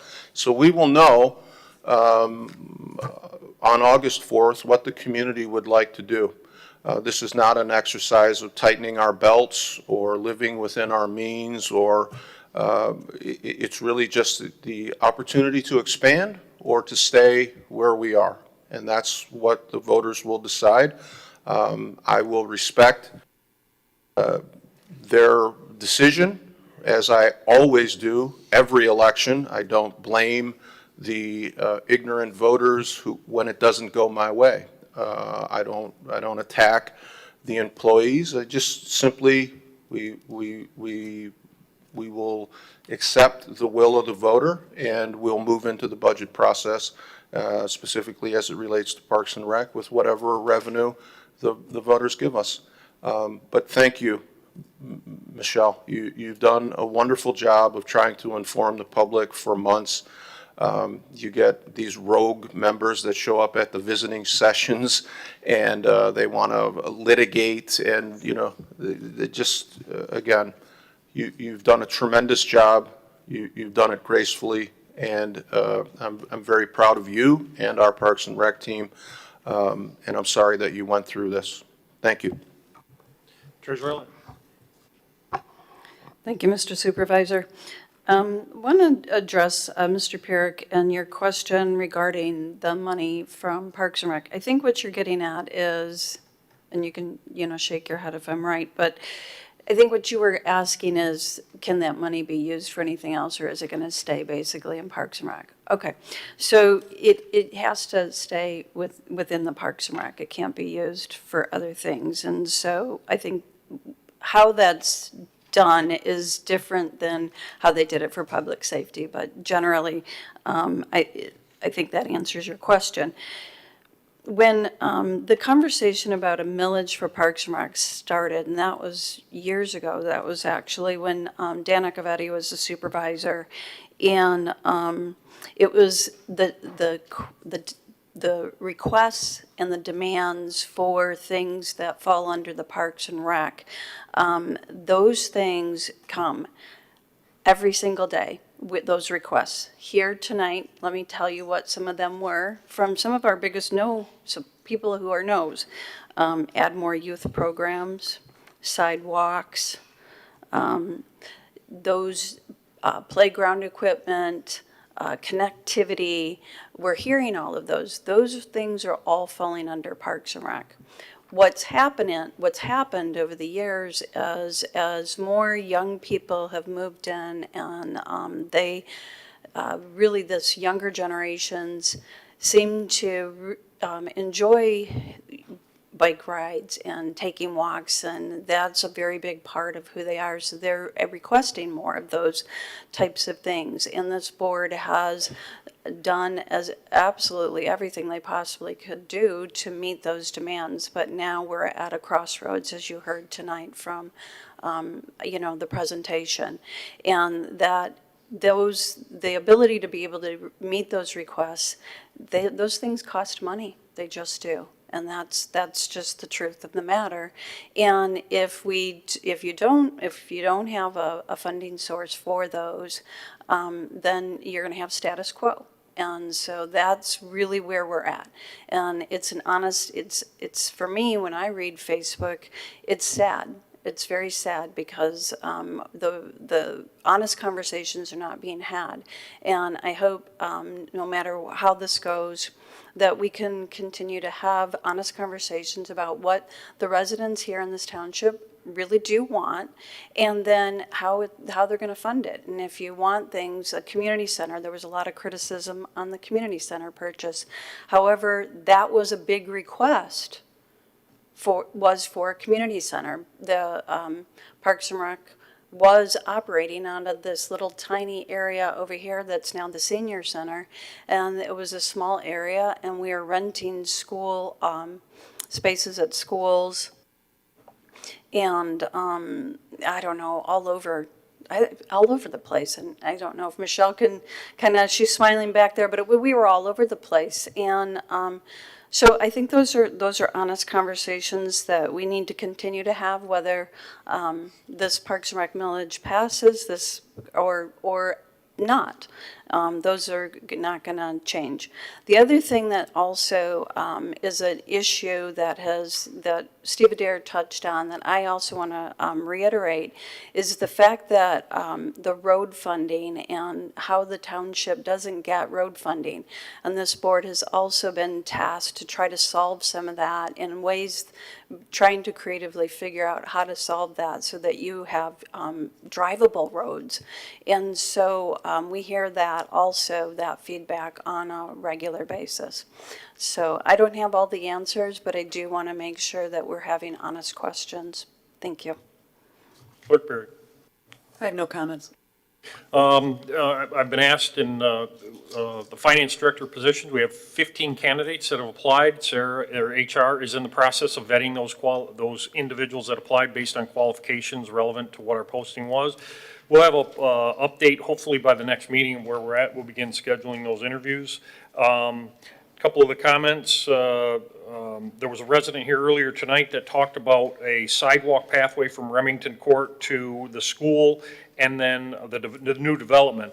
We'll have to catch up on that. I didn't catch her name. I thought her name was Violet. She said she was a resident in the area.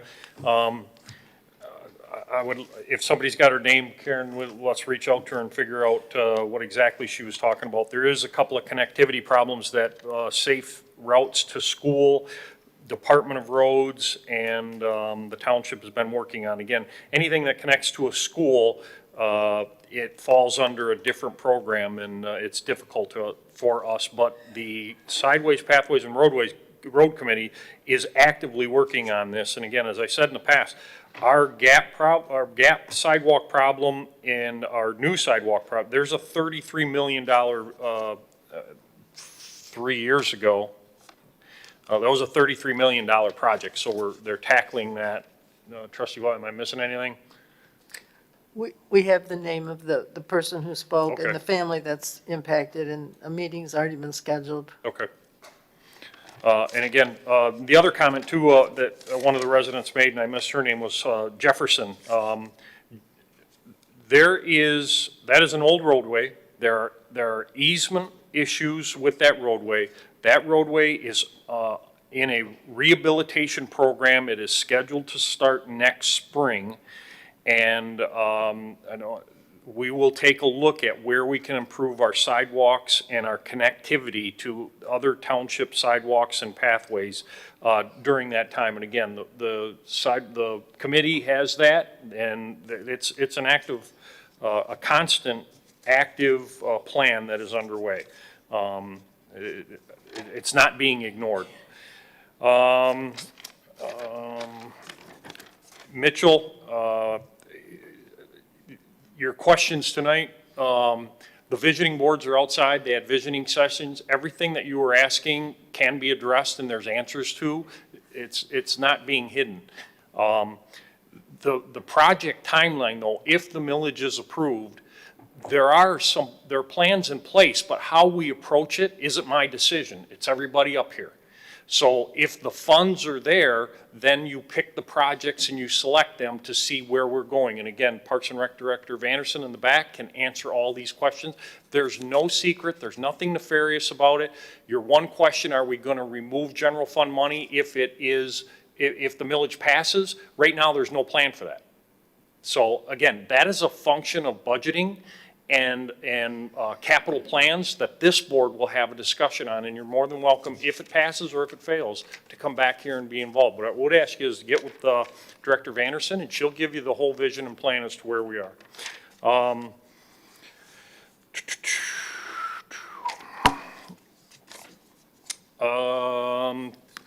Trustee Hornberger, your question is, yes, there's in communication with the insurance company regarding bonding.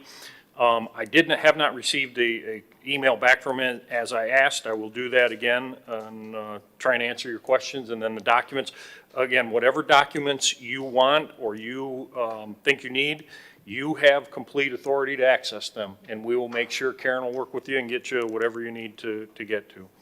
I would like to say that a longtime resident, a longtime firefighter in this township, volunteer firefighter back, Frank DeVos Sr., passed away last Sunday.